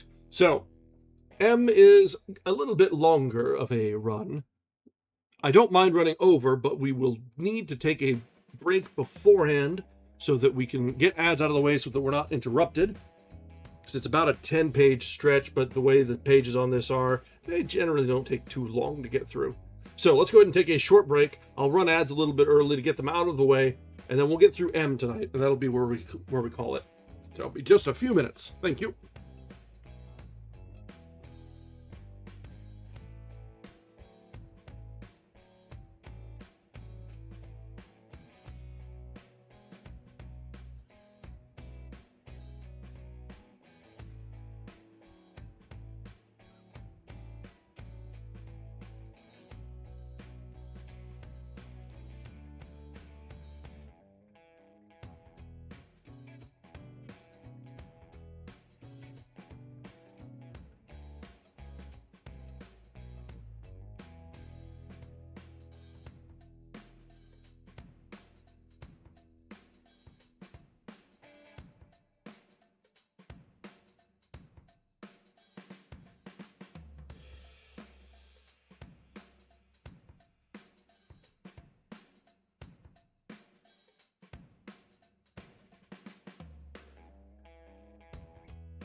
All right, we are back. All right, we've just got about 15 minutes-ish. We're going to go through the letter M, so if we run a little bit over, the world grieves. All right, so the letter M. Mace. Noun. Staff of office, signifying authority. Its form, that of a heavy club, indicates its original purpose and use in dissuading from dissent. Machination. Noun. The method employed by one's opponents in baffling one's open and honorable efforts to do the right thing. So plain the advantages of machination, it constitutes a moral obligation, and honest wolves who think want with loathing feel bound to don the sheep's deceptive clothing. So prospers still the diplomatic art, and Satan bows, with hand upon his heart. RSK. Macrobian. Noun. One forgotten of the gods and living to a great age. History is abundantly supplied with examples from Methuselah to Old Parr, but some notable instances of longevity are less well known. A Calabrian peasant named Coloni, born in 1753, lived so long that when he had what he considered a glimpse of the dawn of a universal peace, Scanavius relates that he knew an archbishop who was so old that he could remember a time when he did not deserve hanging. In 1566, a linen draper of Bristol, England, declared that he had lived 500 years, and that in all that time he had never told a lie. There are instances of longevity, macrobiosis, in our own country. Senator Chauncey Depew is old enough to know better. The editor of The American, a newspaper in New York City, has a memory that goes back to the time when he was a rascal, but not to the fact. The President of the United States was born so long ago that many of the friends of his youth have risen to high political and military preferment without the assistance of personal merit. The verses following were written by a Macrobian. Wow, okay. He really just doesn't miss here. When I was young, the world was fair, and amiable and sunny. A brightness was in all the air, and all the waters honey. The jokes were fine and funny, the statesmen honest in their views, and in their lives as well, and when you heard a bit of news, 'twas true enough to tell. Men were not ranting, shouting, reeking, nor women generally speaking. The summer then was long indeed, it lasted one whole season. The sparkling winter gave no heed. Sparkling winter. When ordered by unreason to bring the early peas on. Now, where the dickens is the sense in calling that a year, which does no more than just commence before the end is near? When I was young, the year extended from month to month until it ended. I know not why the world has changed to something dark and dreary, and everything is now arranged to make a fellow weary. The weatherman, I fear he has much to do with it, for sure the air is not the same. It chokes you when it is impure, when pure it makes you lame. With windows closed you are asthmatic, open, neuralgic, or sciatic.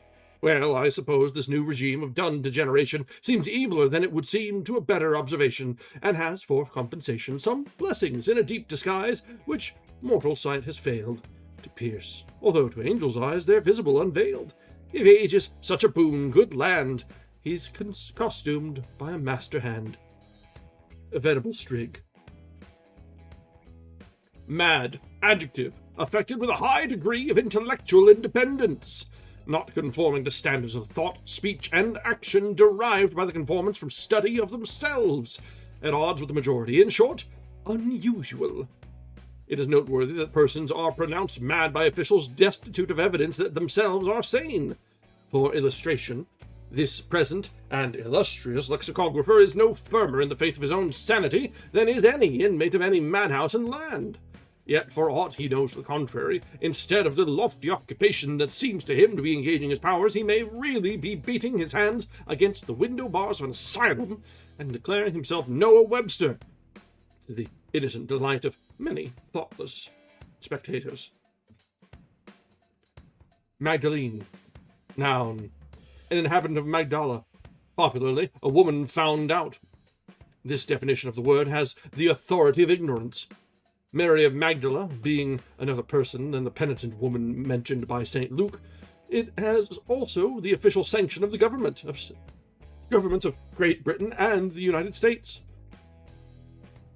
In England, the word is pronounced maudlin, whence maudlin, adjective, unpleasantly sentimental.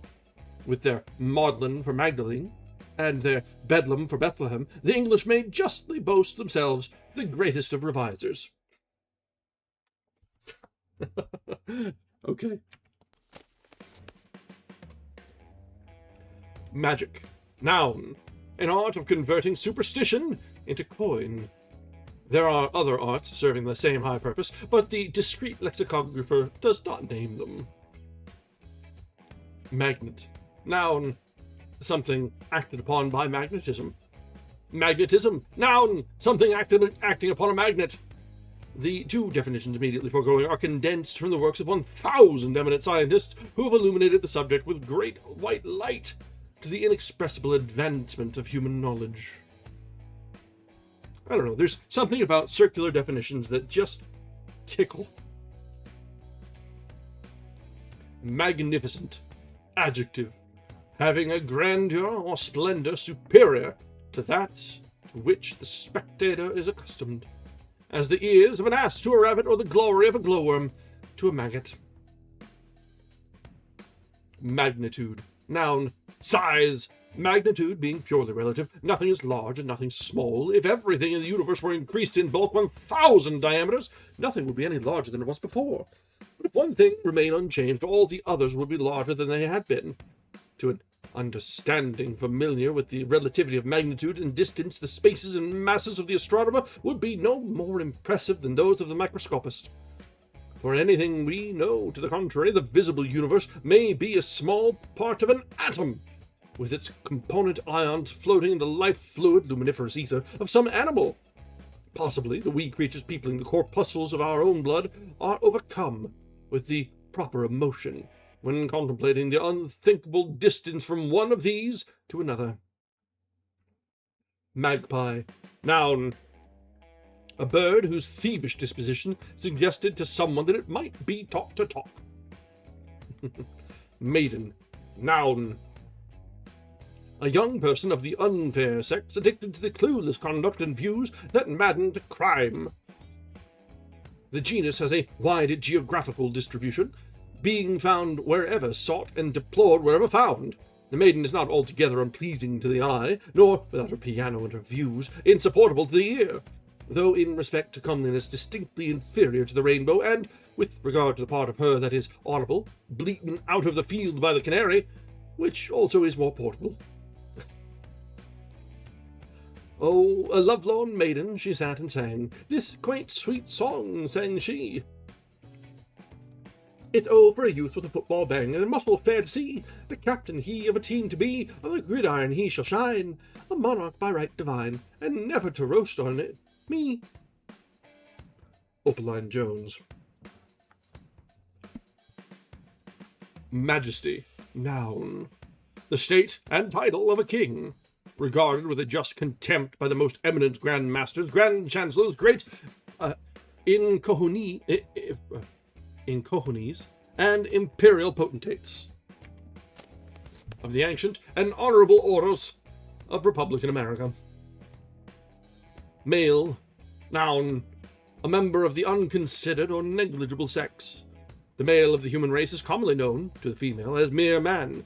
The genus has two varieties, good providers and bad providers. Malefactor. Noun. The chief factor in the progress of the human race. Malthusian. Adjective. Pertaining to Malthus and his doctrines. Malthus believed in artificially limiting population, but found that it could not be done by talking. One of the most practical exponents of the Malthusian idea was Herod of Judea, though all the famous soldiers have been the same way of thinking. Mammalia. Noun. Plural. A family of vertebrate animals whose females in a state of nature suckle their young, but when civilized with and enlightened put them out to nurse, or use the bottle. Mammon. Noun. the god of the world's leading religion. The chief temple is in the holy city of New York. He swore that all other religions were gammon, and wore out his knees in the worship of Mammon. Geradoof. Man, noun. An animal so lost in rapturous contemplation of what he thinks he is, as to overlook what he indubitably ought to be. His chief occupation is extermination of other animals and his own species, which, however, multiplies with such insistent rapidity as to invest the whole habitable earth and Canada. When the world was young and man was new, and everything was pleasant, distinctions nature never drew, 'mongst kings and priest and peasant. We're not that way at present, save here in this republic, where we have that old regime. For all our kings, however bare, their backs however extreme, their hunger, and indeed each has a voice to accept the tyrant of his party's choice. A citizen who would not vote, and therefore was detested, was one day with a tarry coat, with feathers backed and breasted, by patriots invested. "It is your duty," cried the crowd, "your ballot true to cast, for the man of your choice." He humbly bowed, and explained his wicked past. "That's what I very gladly would have done, dear patriots, but he has never run." Apperton Duke. Manes, noun. The immortal parts of dead Greeks and Romans. They were in a state of dull discomfort until the bodies from which they had exhaled were buried and burned.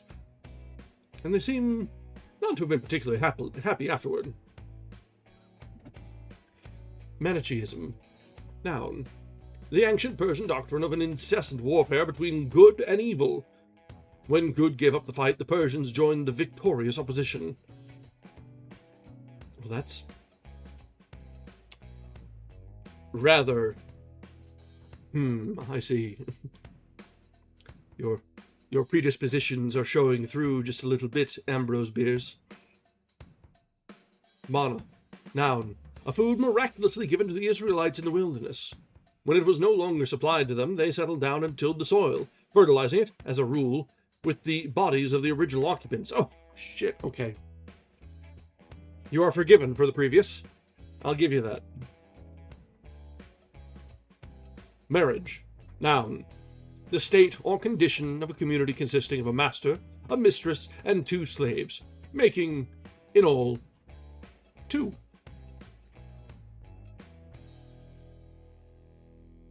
Martyr, noun.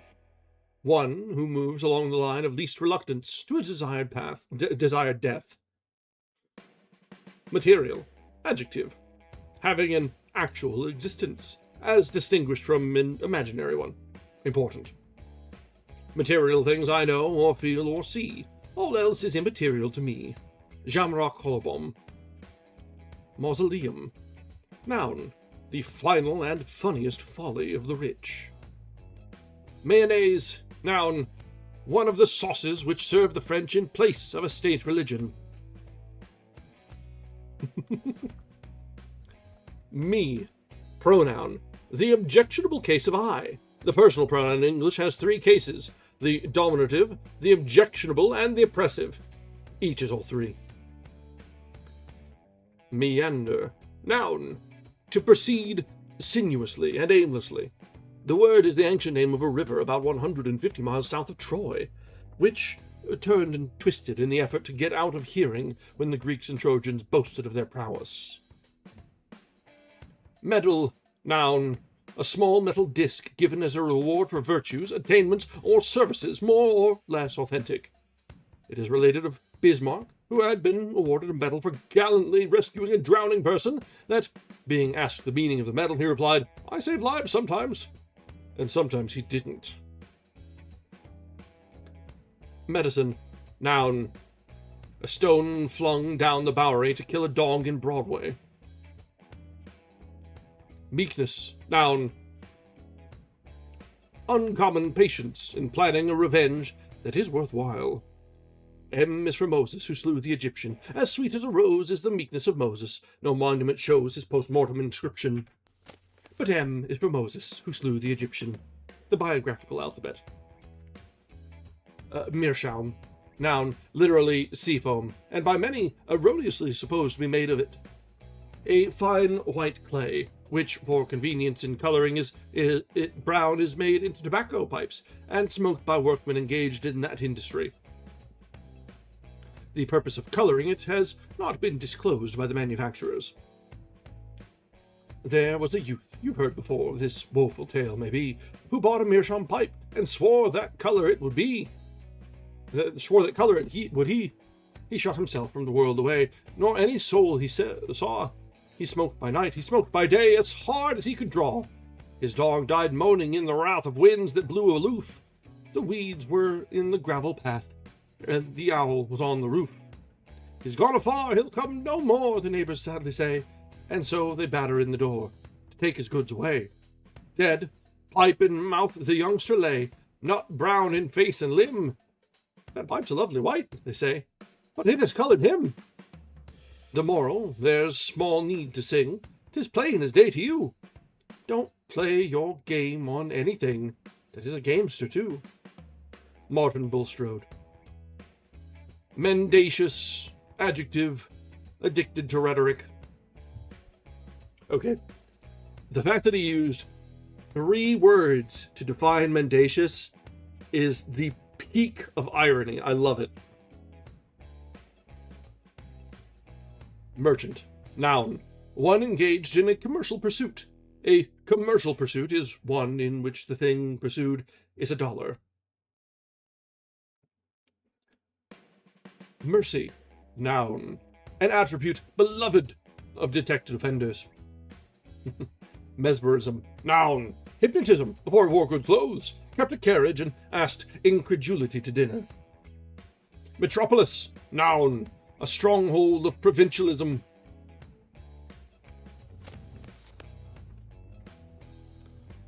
Millennium. Noun. The period of 1,000 years when the lid is to be screwed down, with all reformers on the underside. Mind. Noun. A mysterious form of matter secreted by the brain. Its chief activities consist in the endeavor to ascertain its own nature. The futility of the attempt being due to the fact that it has nothing but itself to know itself with. From the Latin mens, a fact unknown to the honest shoe seller, who, observing that his learned competitor over the way had displayed the motto mens consciere recti, emblazoned his own front with the words men's, women's, and children's consciere recti. Mine. Adjective. Belonging to me, if I can hold or seize it. Minister. Noun. An agent of a higher power with a lower responsibility. In diplomacy, an officer sent into a foreign country as the visible embodiment of his sovereign's hostility. His principal qualification is a degree of plausible inveracity, next below that of an ambassador. Minor. Adjective. Less objectionable. Minstrel. Adjective. Formerly a poet, singer, or musician, now a Negro with a color less than skin deep and a humor more than flesh and blood can bear. Miracle. Noun. An act or event out of the order of nature and unaccountable, as beating a normal hand of 4 kings and an ace with 4 aces and a king.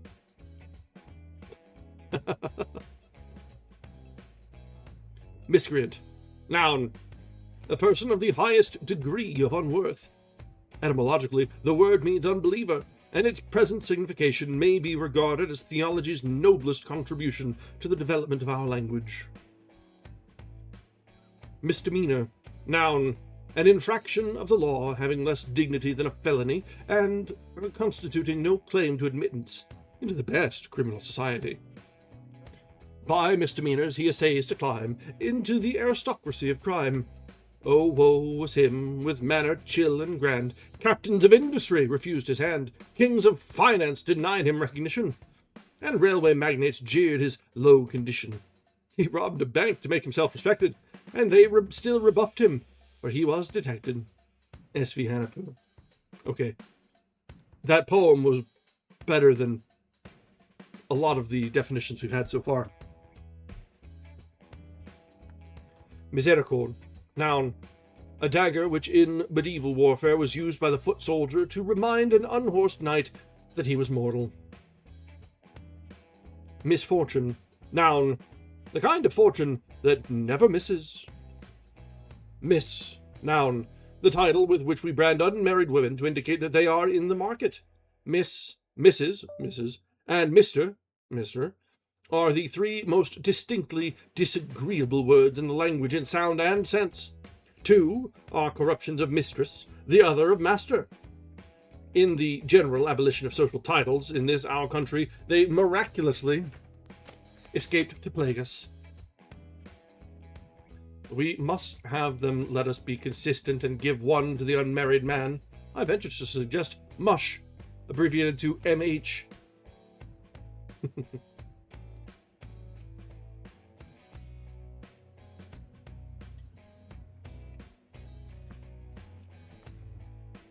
Molecule. Noun. The ultimate indivisible unit of matter. Hold on. It is distinguished from the corpuscle, also the ultimate individual unit of matter, by a closer resemblance to the atom, also the ultimate indivisible unit of matter. Okay, there we go. I'm glad he knows what he's doing. Three great scientific theories of the structure of the universe are the molecular, the corpuscular, and the atomic. A fourth affirms, with Haeckel, the condensation of precipitation of matter from ether, whose existence is proved by the condensation of precipitation. The present trend of scientific thought is toward the theory of ions. The ion differs from the molecule, the corpuscle, and the atom in that it is an ion. The fifth theory is held by idiots, but it is doubtful if they know any more about the matter than the others.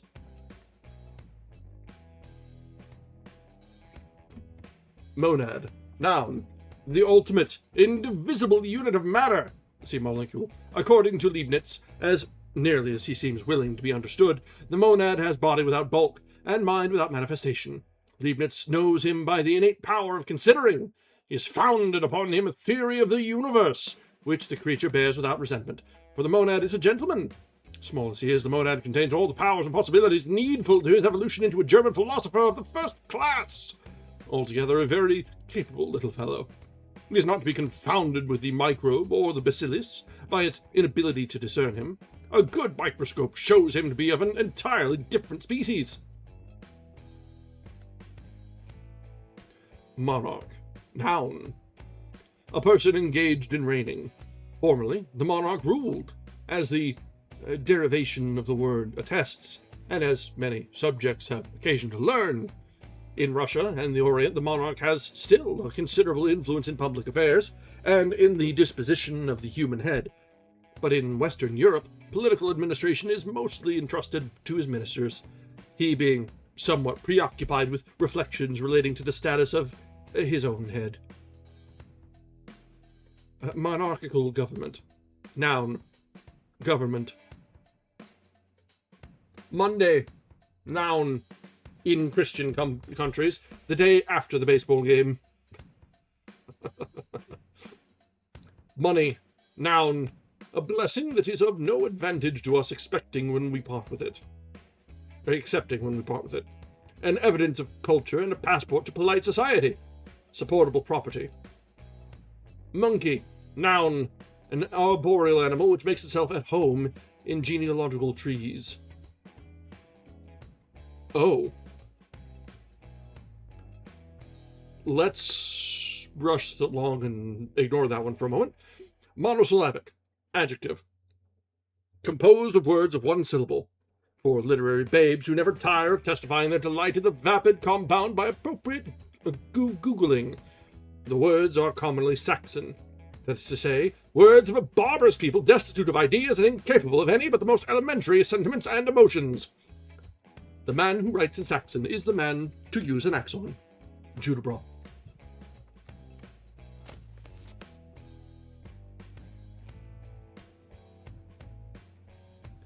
Monsignor. Noun. A high ecclesiastical title, of which the founder of our religion overlooked the advantages. A monument. Noun. A structure intended to commemorate something which either needs no commemoration or cannot be commemorated. The bones of Agamemnon are a show, and ruined in his royal monument. But Agamemnon's fame suffers no diminution in consequence. The monument custom has its reductiones ad absurdum in monuments to the unknown dead. That is to say, monuments to perpetuate the memory of those who have left no memory.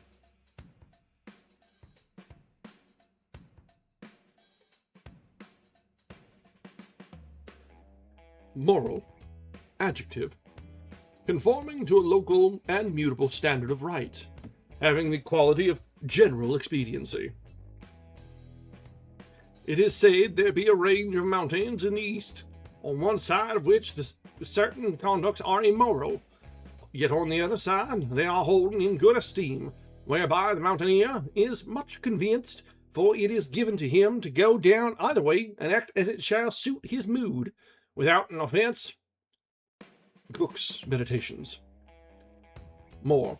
Adjective. The comparative degree of too much. Mouse. Noun. An animal which strews its path with fainting women. As in Rome Christians were thrown to the lions, so centuries earlier in Otumwee, the most ancient and famous city of the world, female heretics were thrown to the mice. Jekak Soto, the historian, the only Otumwump whose writings have descended to us, says that these martyrs met their death with little dignity and much exertion. He even attempts to exculpate the mice, such is the malice of bigotry, by declaring that the unfortunate women perished, some from exhaustion, some from broken necks from falling over their own feet, and some from lack of restoratives. The mice, he avers, enjoyed the pleasures of the chase with composure. But if Roman history is 9/10 lying, we can hardly expect a similar proportion of that rhetorical figure in the annals of a people capable of so incredible cruelty to lovely women. For a hard heart has a false tongue. Mousquetaire. Noun. A long glove covering a part of the arm, worn in New Jersey. But mousquetaire is a mighty poor way to spell musketeer. Mouth. Noun. In man, the gateway to the soul. In woman, the outlet of the heart. Mugwump. Noun. In politics, one afflicted with self-respect and addicted to the vice of independence, a term of contempt. Mulatto. Noun. A child of two races, ashamed of both. Multitude. Noun.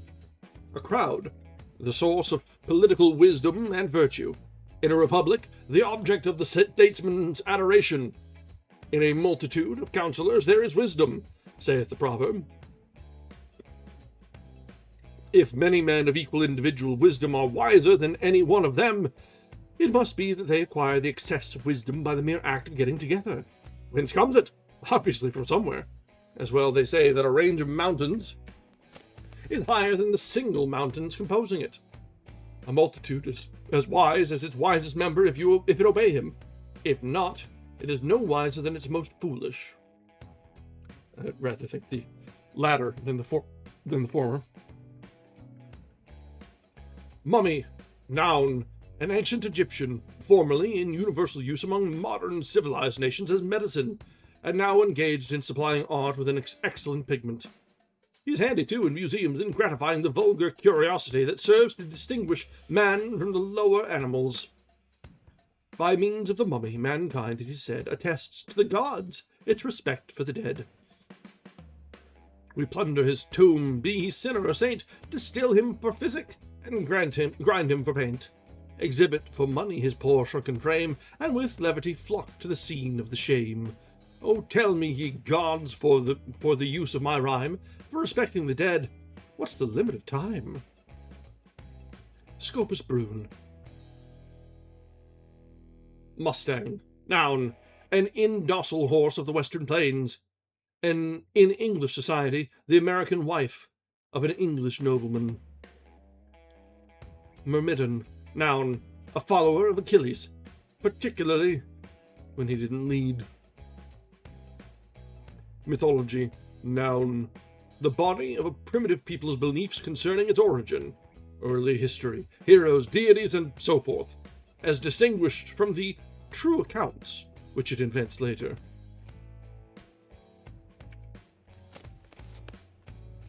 All right, this brings us to the end of the letter N. So, we ran a little bit over tonight, but that's fine. We're going to finish up here. Let me set a bookmark. And we'll pull this back up when we next have a break in between books. I don't know what we're going to read next, but I don't know what we're going to read next on our classics, I should say. Tomorrow, we return to our unarchived reading of Hyperion.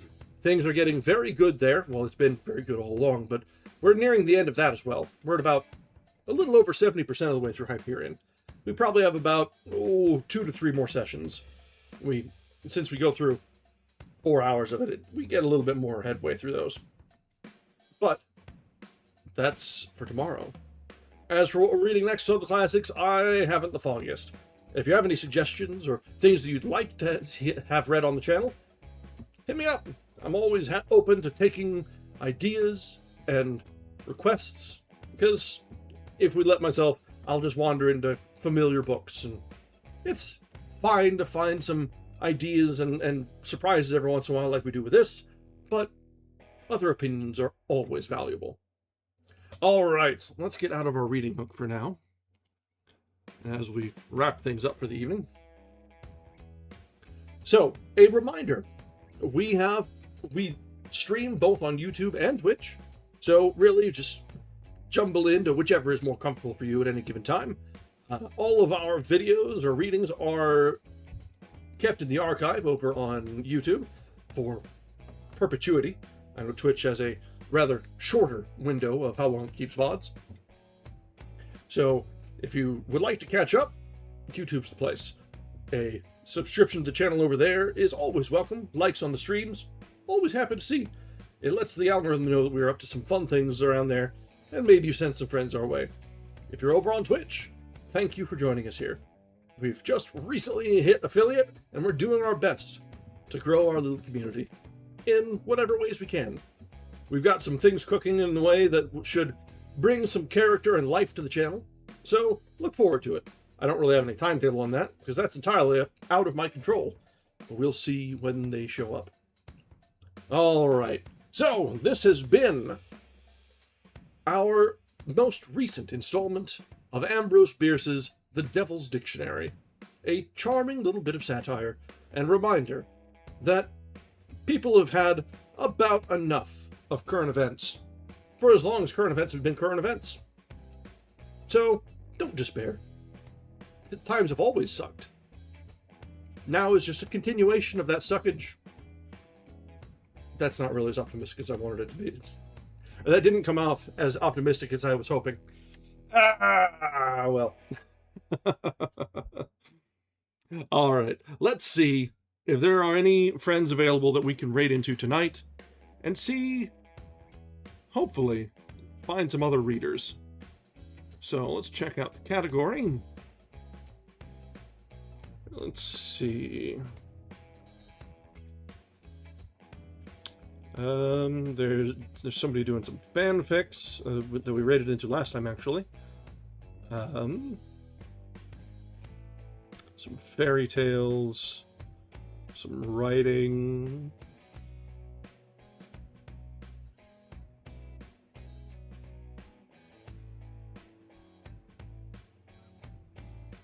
A lot of writing. A lot of writing. There's EM again, but we just made it over to him last week. Let's see.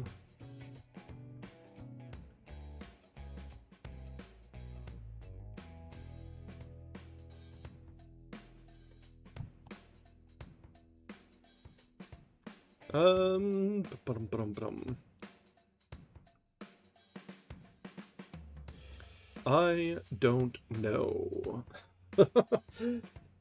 One of those things. Friday nights, there's more people streaming, but it's hard to find writers, which is unfortunate. Let's just check the following tab and see if there's anybody that we're familiar with.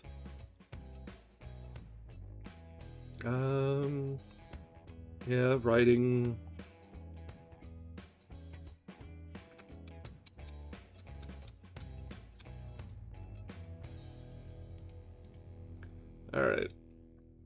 We'll find somebody. I swear it. All right, let's see. I really do prefer to go in on readers over writers, just by personal feeling there.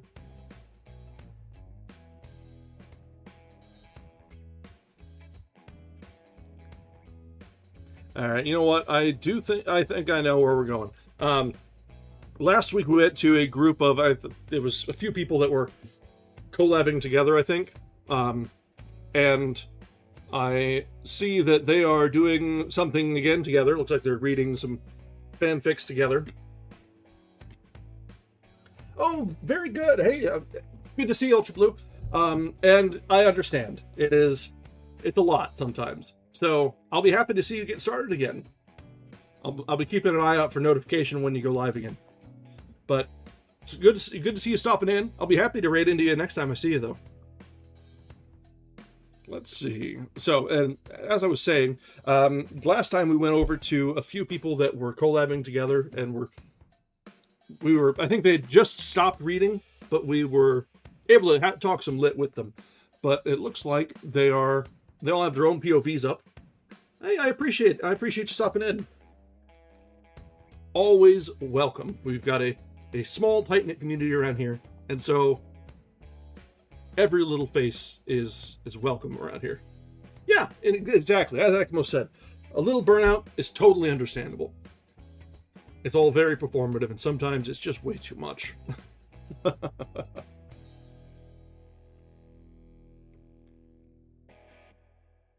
All right, so tonight we're going to be raiding over to Witzrix.